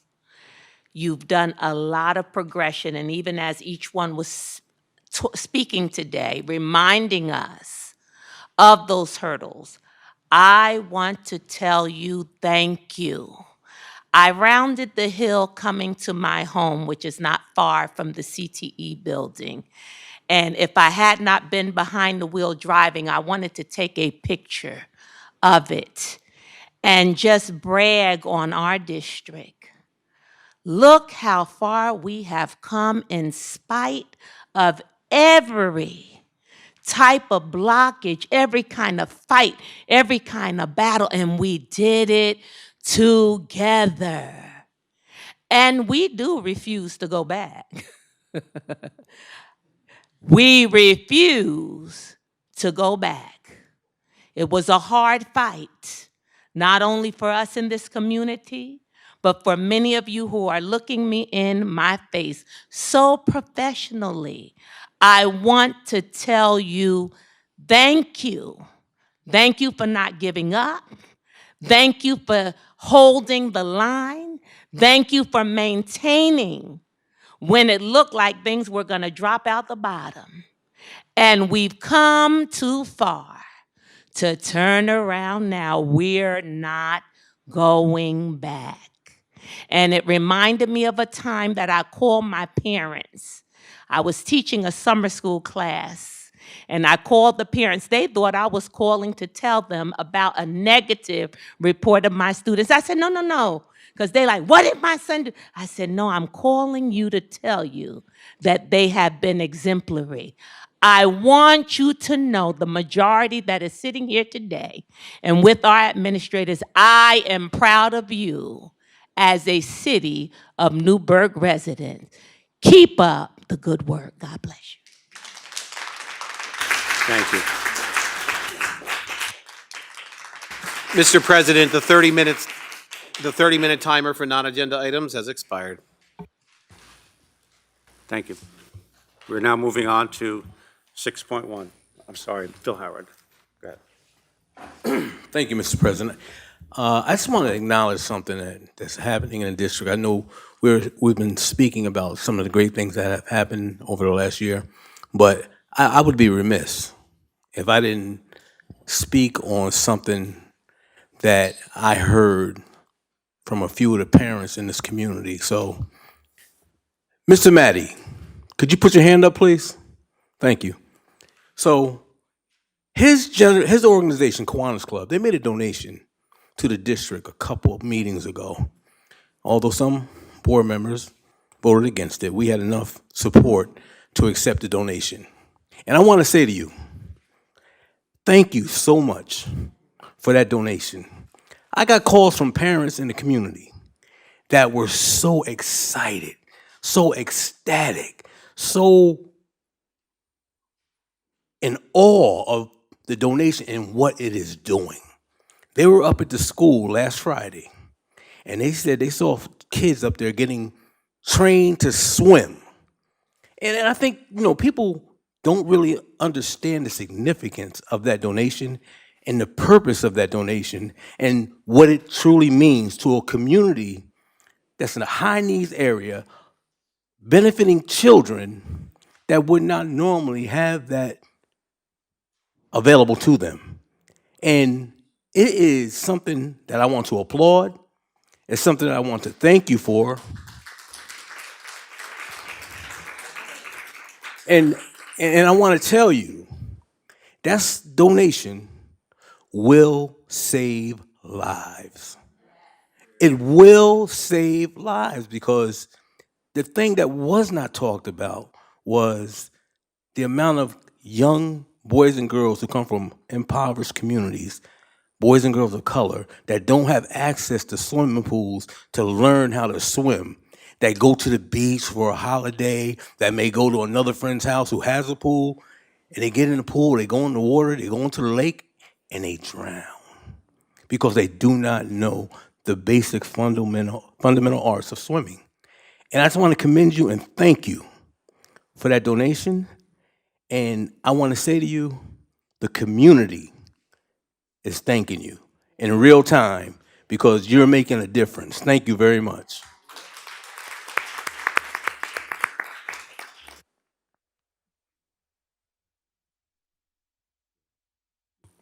Okay, we're at 6-1, Superintendent's update.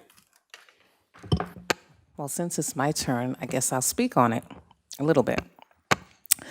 So we had the privilege of meeting with, so the Sharks organization, they use the pool Friday nights. And so we met with no, this is all good. We met with the folks who run the Sharks, and we said, listen, we want to launch this amazing program. And the person from the Sharks said, that's a great idea. We only use 3 of the lanes. You can use the other 3 lanes because we want to make sure that we're sharing the pool. The other great thing about this is that the person who runs the Sharks, happens to be an administrator here, but also indicated that there's another local organization that we can tap into to provide these lessons. So thank you so very much.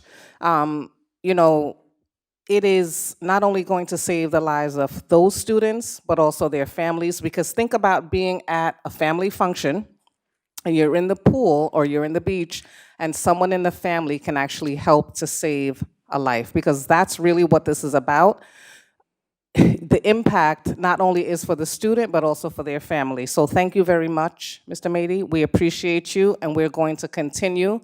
So far, we had 36 in the pool. We're talking about how to get an additional 36. We had people showing up saying that they spoke to Dr. Freeman Mack, telling her they spoke to her. She's like, no, you didn't. I'm Dr. Freeman Mack, right? So they were trying to get over to get into the pool, which is a good problem to have, but thank you very much. Okay, so I'm going to piggyback a little bit from Mr. Dore. First, thank you. Many of you spoke tonight. We thank you. We are working hard to make sure that we are moving forward. We are not going to let you down. We are working to make sure that we improve outcomes for students. And to Mr. Howard's point, yes, we are looking at facilities and things of that sort. So bear with us. It's happening. Last week, we had the honor of giving elected officials, local members of the media, and special guests a sneak peek of our new CTE building.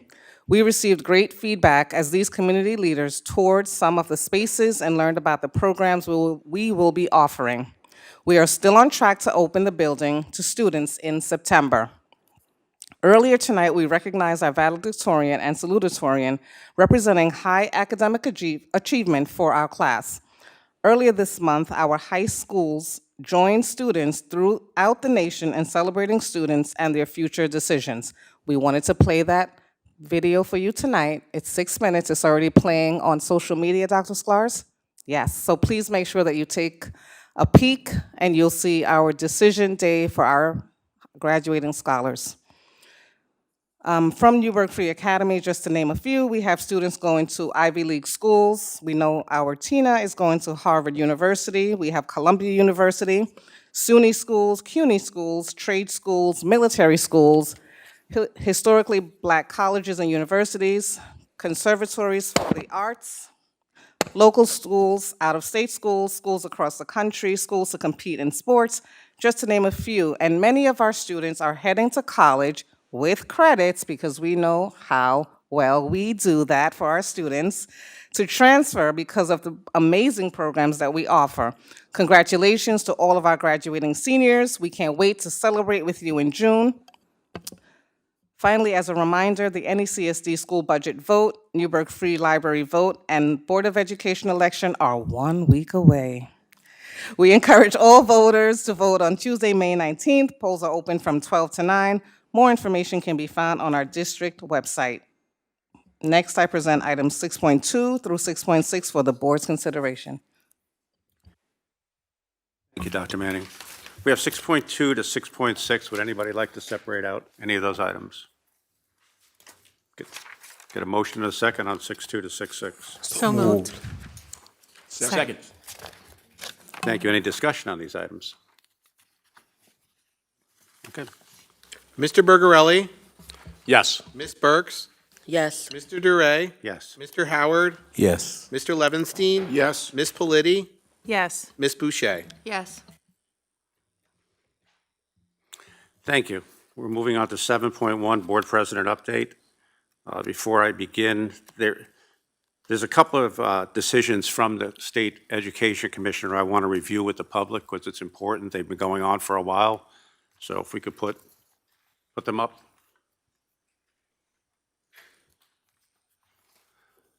The first one has to do with a resident that, a non-resident who asked to speak at a meeting. I'll detail this further if you go through all 3 pages.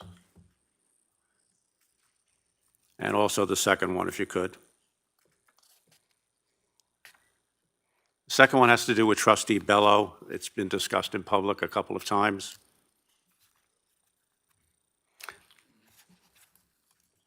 All right, and I have a couple of pages of a PowerPoint I just want to share.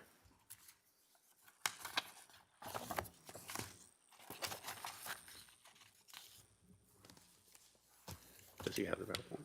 Yeah. Eves, that was a separate slide I sent to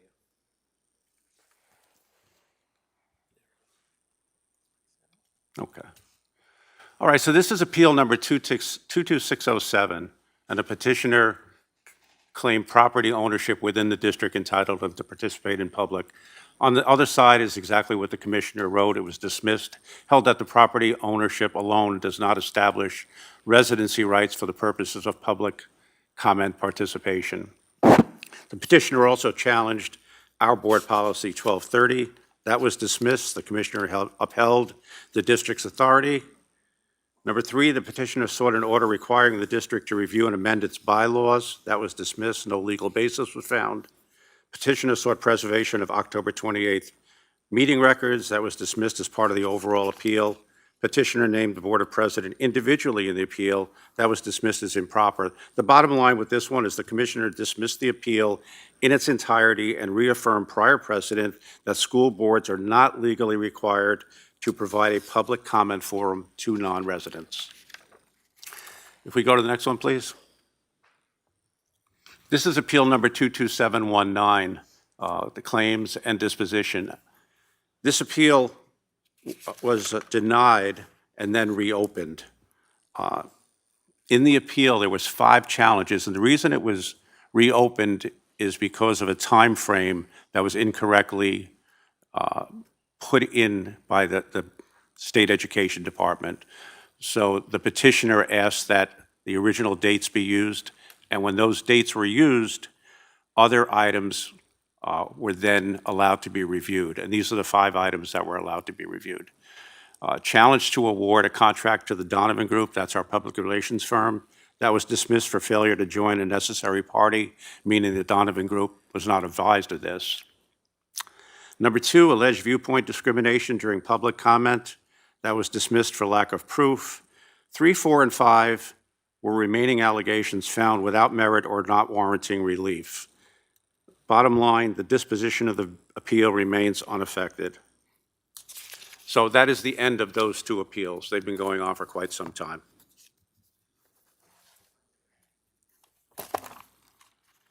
Any questions? No, okay.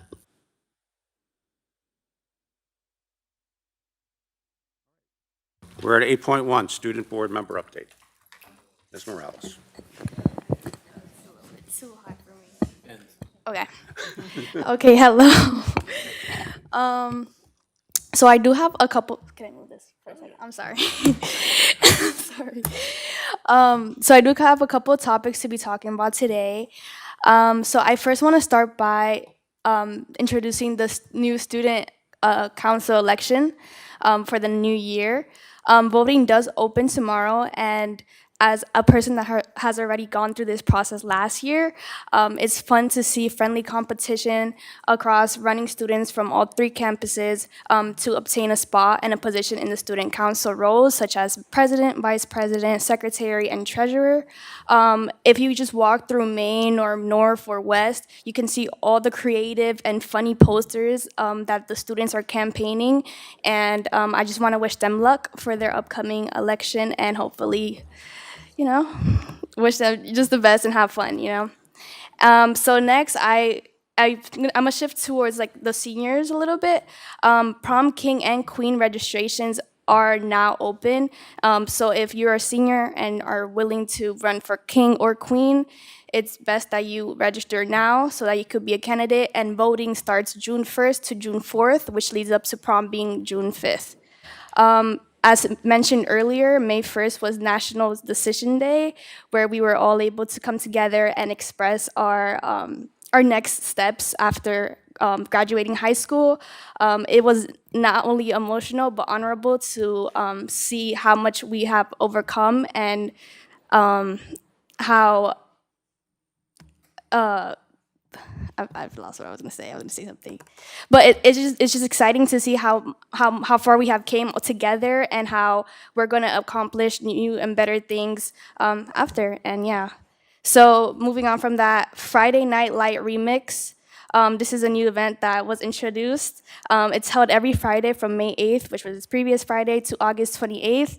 It is hosted at NFA Main and includes games, karaoke, open gym basketball, swimming, barbecue, movie night, culinary, silent disco, and Jones soccer. And it's a mouthful, but that's so many events that it's a great way to get out there and make new friends while doing fun activities, and not be at home Fridays bored or something, so you could go out and do that.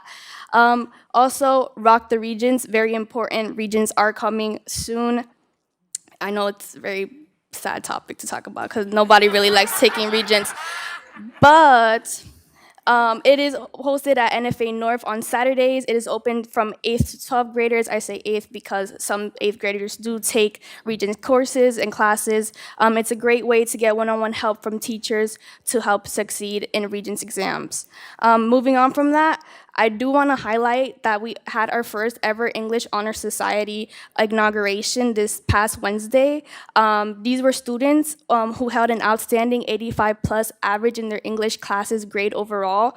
I do highlight this program specifically because this is the first time we've ever seen this, and I just want to congratulate not only the students but the mentors and the teachers that made it possible to award these students in this accomplishment.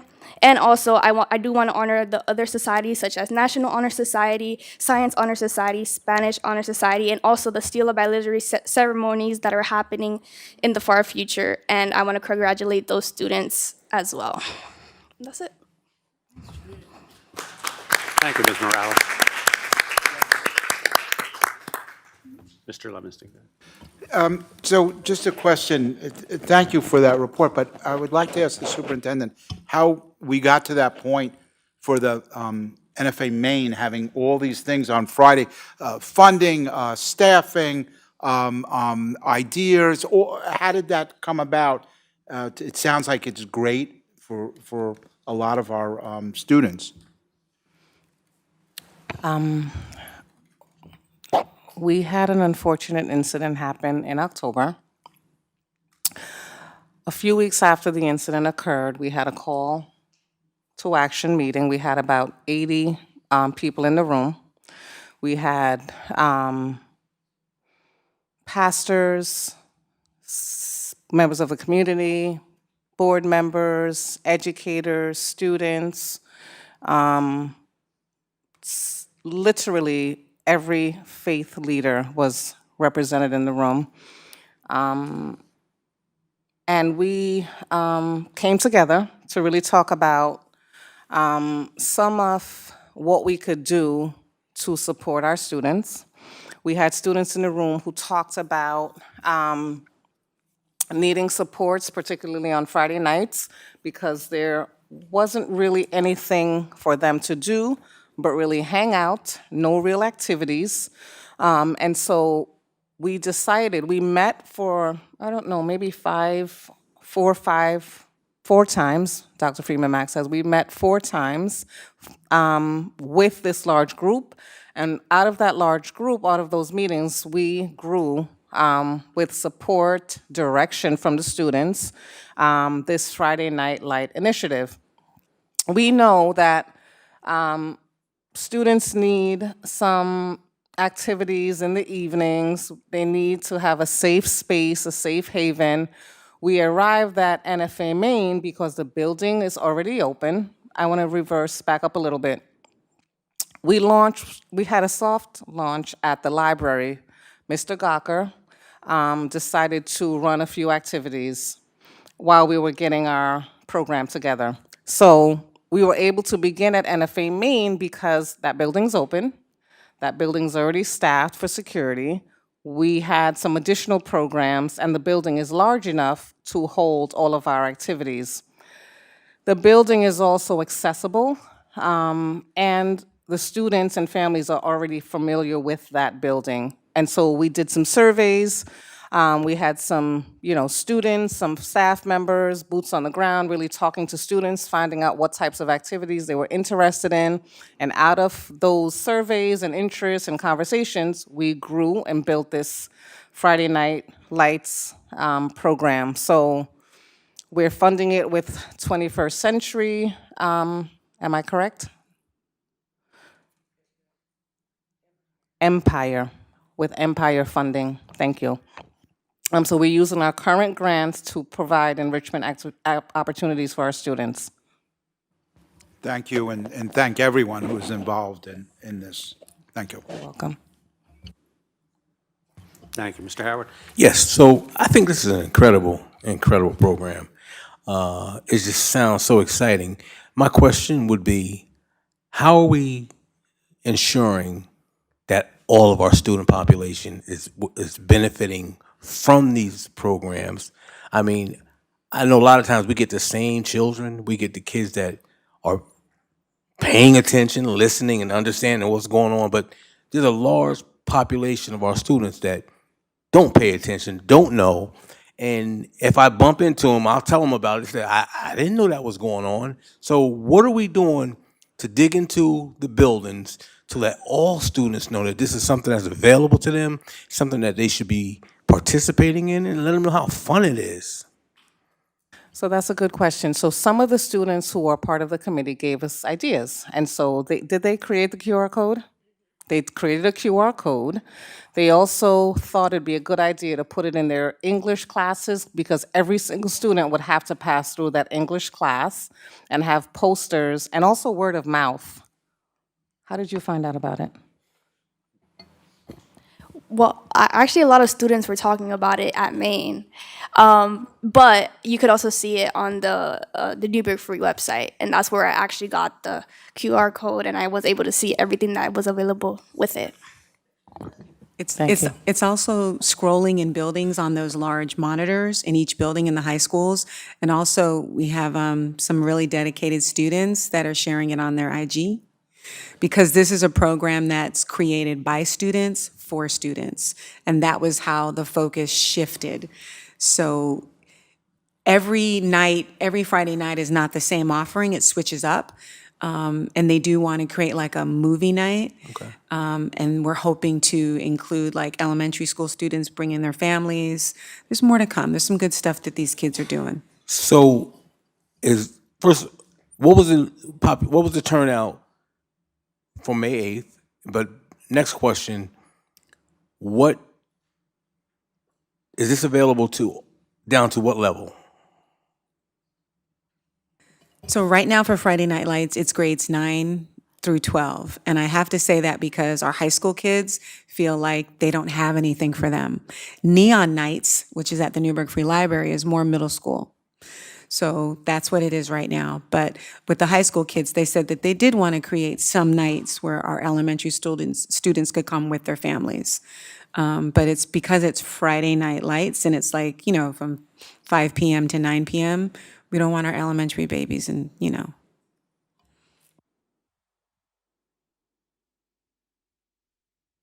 I think an important thing that came out of those community conversations with our students is that, you know, if we reflect back on our high school, there was a lot more socialization opportunities. And our high school students, we don't really have a movie theater. We don't have upskate. We don't have those things. And I know I'm taking it way back.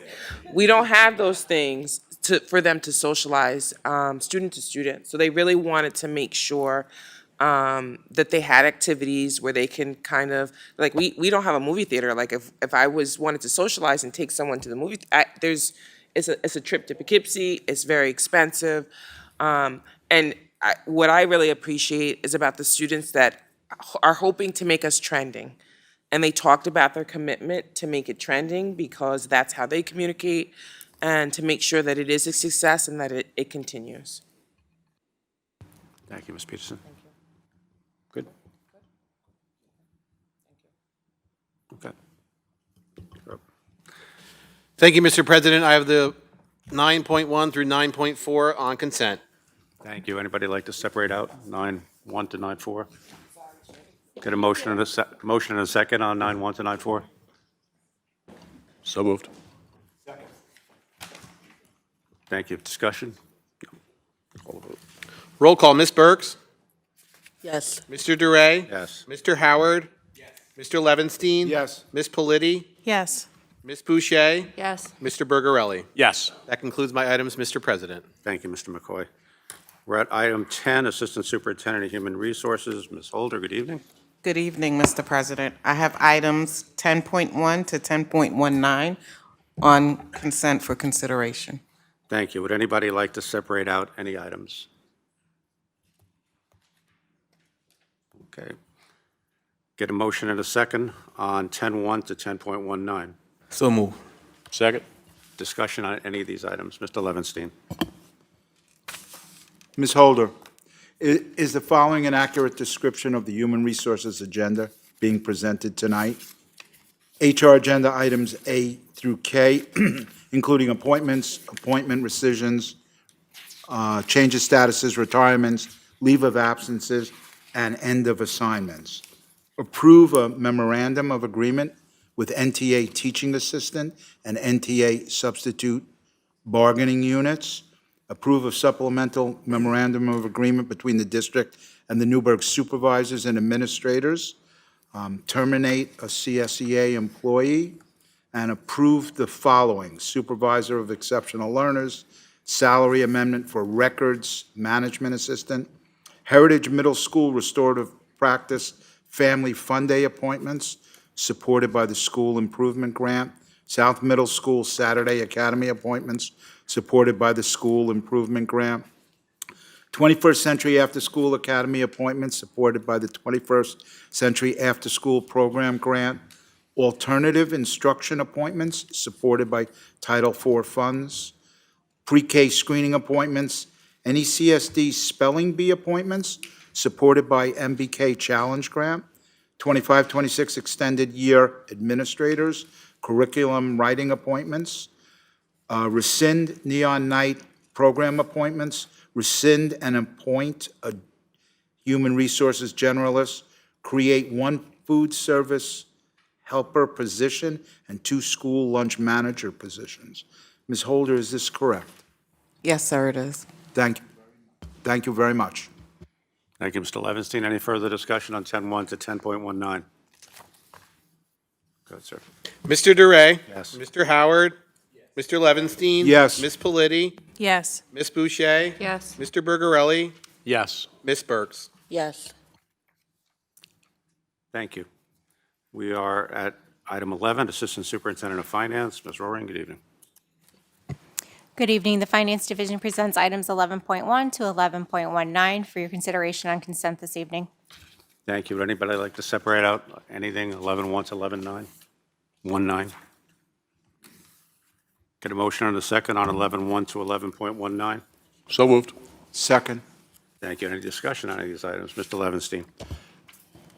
Just one quick question. In 11.6, it looks like there's $200,000 that was taken out, a change order to remove the stage rigging from New Windsor School. So I'm just wondering that if that being replaced, and it's not something that's going to be eliminated, it's just going in a different direction. So the stage rigging was not designed when the project went out to bid, and the contractor was told to hold a place of $200,000 for that expense. At this time, the district is making the decision to go direct with a specialist to have that designed, furnished, and installed. So the deduct is coming out of the general contractor's contract, and those funds will be repurposed to work directly with that vendor going forward. Thank you very much. I just didn't want to see it eliminated completely, that's why. Thank you. Thank you, Mr. Levinstein. Any further discussion, 11.1 to 11.19? Go ahead, sir. Mr. Howard? Yes. Mr. Levinstein? Yes. Ms. Politi? Yes. Ms. Boucher? Yes. Mr. Bergarelli? Yes. Ms. Burks? Yes. Mr. Duray? Yes. Thank you. That concludes my items. Thank you, Ms. Roaring. We're at item 12, Assistant Superintendent, CIO, DPO. Mr. McGrath, good evening. Good evening. The Division of Technology and Data presents for the board's consideration on consent items 12.1 and 12.2.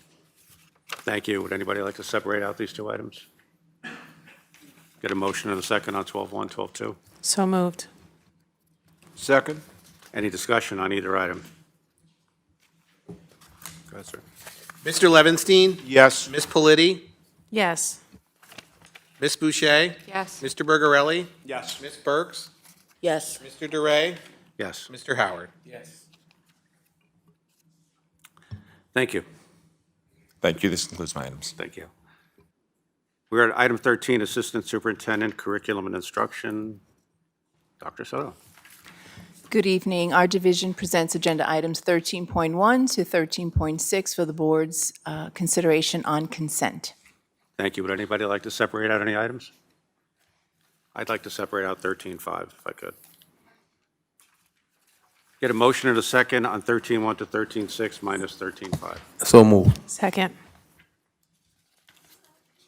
Any discussion on 13.1 to 13.6 minus 13.5? Go ahead, sir. Ms. Politi? Yes. Ms. Boucher? Yes. Mr. Bergarelli? Yes. Ms. Burks? Yes. Mr. Duray? Yes. Mr. Howard? Mr. Levinstein? Yes. Thank you. We're at 13.5. Get a motion and a second. So moved. Second.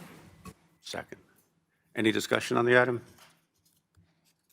I have some. Dr. Soto, there's a lot of small print here, and I understand it, but for transparency for the public, these are terrific new courses, so if you could just detail them a bit. My pleasure, Mr. President. So, oh, bless you. So as we enter our second year of the Teaching Pathway Program, which, by the way, I need to note, very few schools in New York State offer this pathway, and Newburgh does just that. We are creating a pipeline into our teaching program. So, and the student engagement continues to grow. So through ongoing collaboration with Mount St. Mary College faculty and under the articulation agreement that was agreed upon with our superintendent, we are including a developmental psychology course, which was identified as a highly beneficial course to our students to prepare them for their educational careers. And this course will provide our students with foundational knowledge of human growth, learning, and adolescent development. Now, we often have meetings with many colleges. This course unanimously was agreed upon by our administrative team, our faculty, and their faculty. I'd also like to begin by sharing that we recently provided our CTE teachers with an opportunity to design and propose new courses. And our teachers came up with some wonderful courses. The first is hospitality management, and Mr. Howard brought this up in a previous meeting. And as you know, we have a wonderful, and it's mentioned here, wonderful culinary arts pathway. You just recently saw 12 cooking stations. It's incredible. And so the addition of the hospitality management expands career-focused opportunities for students interested in growing hospitality, tourism, and service industries. And this course can provide our students with practical knowledge, real-world skills in customer service, event planning, operations, leadership, and business management, all strengthening our career and readiness program. Lastly, we have our cinema and literature course. This is really exciting because students will strengthen their critical thinking, analytical reading, writing, and discussion skills while exploring the connections between literature and visual media. Mrs. Ray, I also noticed that the content for 13.6, no, it is on there, very good, 13.6, has a lot to do with 13.5 in that we have electives here in our district. We are creating pathways for our students. And because of that, we had to evaluate our curriculum. And so we're not just teaching our children a craft, right? We are equipping our next generation of professionals, so we had to update those names as well. Thank you. You're very welcome. Mr. Howard. Thank you, Mr. President. I think these are great opportunities, and I like the programs. But I guess my question to you is the usual question. Okay.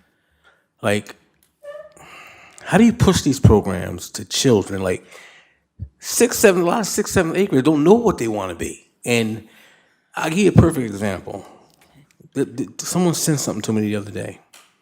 It's a program that's being held at the Armory on June 6th. It's a barber that's going around promoting, pushing out to the kids the opportunity of being a barber, what that looks like, how that can change into a business, how it can change into being an entrepreneur, how you can gain life skills, being able to cut hair, be a barber. And they're putting an incredible presentation up on June 6th. So I guess my question would be, how do we push hospitality management on? How do we let kids know how lucrative that can be? How do we let kids at an early age at least light that fire that that's something I might be interested in? Instead of, just having the courses available or having those courses available at the CTE building and hoping that kids come out and want to register, what are we doing to push the programs and basically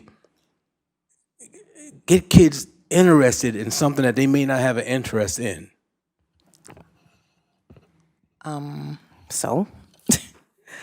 Okay. So I will begin, and if I leave anything out, Dr. Soto will chime in. So one of the things that we're doing for the upcoming school year, we've had it, but not specifically, we've not mandated it. So one of the things that we're doing for next year, we put into the curriculum, we have exploratory courses for middle school students. We not only have that in the middle school, but we also have 9th grade students will also take introductory courses, so they'll have the opportunity to dabble in different courses, and we're being a little bit more strategic. What we know about the data, we had about 1,700 students who took CTE courses, but we want to make sure that those offerings are earlier on in their academic journey so that if they would like to choose that pathway, they're more equipped and they have a better understanding of what they can receive in terms of certifications, how much money they'll make in the profession. Some of the technical educational programs that we have, we can also provide students with the opportunity to let them know that if you can become let's say a plumber journeyman, but if you go to college, you may be able to run your own business. So we're looking at different ways to ensure that students have an appetite, so to speak, they tap into, and we have some exploring of the courses. Including our 10th graders. 9th and 10th, sorry. Thank you. So I guess the only reason I'm asking these questions because a lot of the mentoring that I do with 6th, 7th, and 8th graders, when I talk to them about opportunities that are available at the next level, like a lot of them don't know, like they have no clue. And then when I mention some of the things, and they be like, "Really, Mr. Howard?" I say, "Yeah, there's opportunities up there that's gonna be available to you, but I need you guys to keep your eyes open, keep your ears open, and listen and pay attention because these opportunities are available to you." But one of the things I told them the other day when I was having a little session with them, I said, "Listen, when you're not ready for an opportunity, you miss an opportunity. The opportunity doesn't go away; it goes to the next one." So preparing our kids, letting them have information available to them, because I think information is one of the most important aspects of what I'm trying to talk about. Because if they're not in the area or in the spaces of these conversations, they won't get it. And then they'll enter high school not knowing that it was available. I'm not saying we're not doing anything. I'm just saying maybe what can we do more? So I think one of the things that we know we need to do more is a little bit more future-forward communicating, and we are investigating some apps that we can perhaps push out that students will have that readily accessible, because we know that they use their phones after school because they're in the yonder pouches all day long. That's right, Trustee Morales, thank you. So they'll be able to get those notifications when they come out of school, and they will see a lot of the opportunities that we have available, because we know that we'll push those out in an application. And even like Mr. Orsino said earlier, and he left, so I can't really commend him, but I was going to say something to him afterwards. He made some great recommendations, and communication is where I think kids are falling into the gaps, and not just kids, families, and more information available to the families and to the children at that level, I think, is going to close those opportunity gaps and make kids more readily available to participate in a lot of the incredible programs that we offer up to high school level. Thank you, Mr. Howard. Ms. Politi? I just wanted to chime in very quickly as a vocational education teacher myself. And mostly at the middle school level, even if you're telling a middle school student something directly, there's a good chance they might forget it, so you have to tell them again. But the reason why I wanted to chime in is really, Dr. Soto and Dr. Manning Campbell are talking about this in a forest among, above the trees, but really at the tree level, you and I are there. And that relational capacity that we have with children is so important. And just having that conversation, knowing who they are, knowing what their interests are. Hey, did you ever think about this? I think you would be really great at that. So the work that you do with these kids is so important in having these conversations, and the teachers that work with them.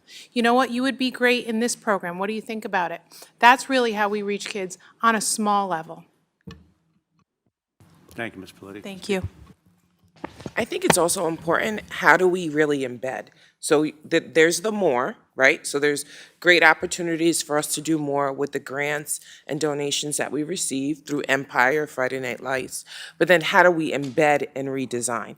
So this resolution talks about new curriculum and redesigning programs that are aligned with 21st century opportunities. So we do have the resources, we do have the talent, but we need to look at how we're doing things a little bit differently. Does it take longer to redesign? Absolutely, it takes a little bit longer because we don't want to throw out what has been working, but we really need to look at how we can look towards programs that we have funding for, how we can engage students in a deeper, more authentic way, and how we can also communicate with parents to encourage, right? So if I'm a parent and I know this opportunity is available, and then I will maybe also make sure. So it's just exciting as we open our CTE center, when we start to open it up to the community, we'll be able to explore that a little bit more. And then during our open houses, really show them what exploratory learning we have in middle and the high school level. Thank you, Ms. Peterson. Mr. Levinstein. How about field trips for seventh graders to the CTE building when all the programs are up and running, and seeing just, they would just, I think they would just really enjoy that. Thank you. Thank you, Mr.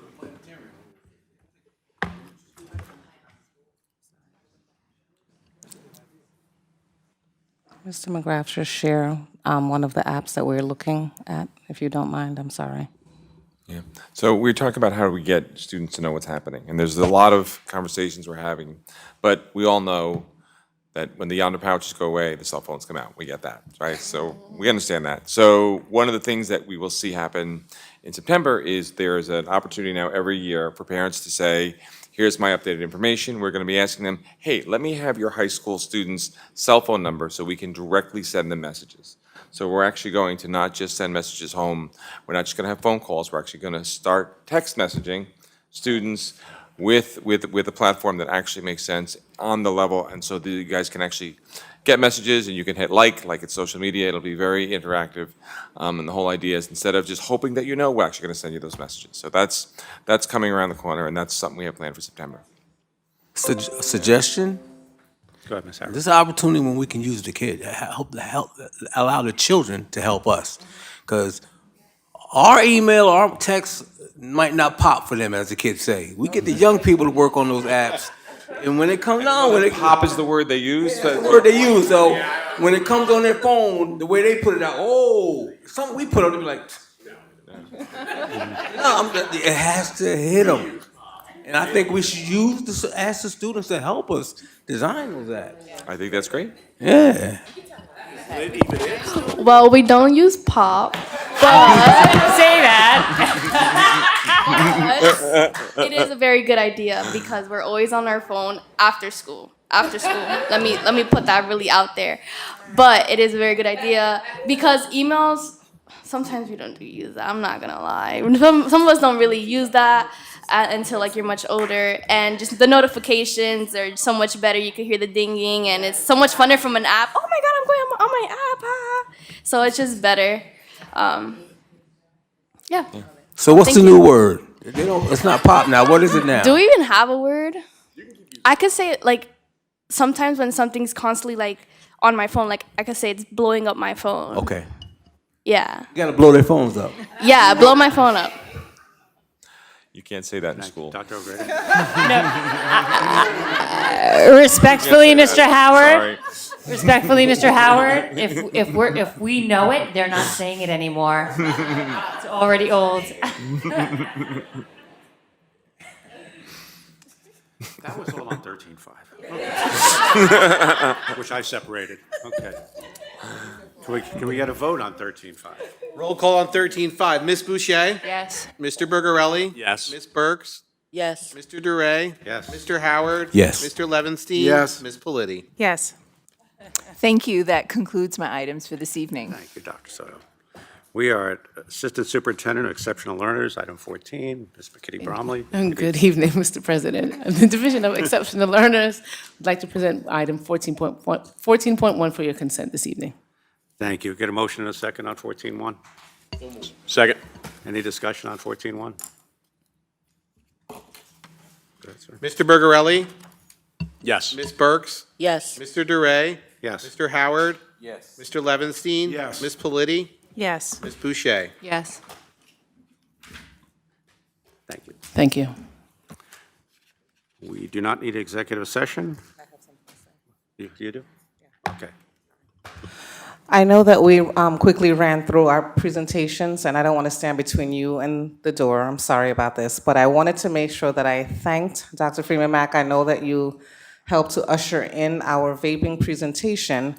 The vaping presentation was born out of one of our community conversations. Parents in the community conversation talked about not having enough support, so we thought it was a good idea to really share with families what we have, extend some of the opportunities to make sure that they know that we're really wrapping our arms around students and really thinking of the whole child. Also want to thank Dr. O'Grady for the literacy presentation with our teachers and Ms. Chambers. Really well done, and thank you community members who participated. Thank you so much. We appreciate you. So we have a new hire in the audience. Hi. Good, how are you? Welcome to our district. Welcome. Thank you for being here. Welcome. You're welcome. All right, before we adjourn, next week is voting day, May 19th. I assume everybody in this room will probably vote, but please tell friends and family, get out and vote. The numbers matter, so we'll see you next week. Point of order, we need to adjourn. I was going there. Get a motion and a second on adjourning. Second. Ms. Burks? Yes. Mr. Duray? Mr. Howard? Yes. Mr. Levenstein? Ms. Politi? Yes. Ms. Boucher? Mr. Bergerelli? Yes.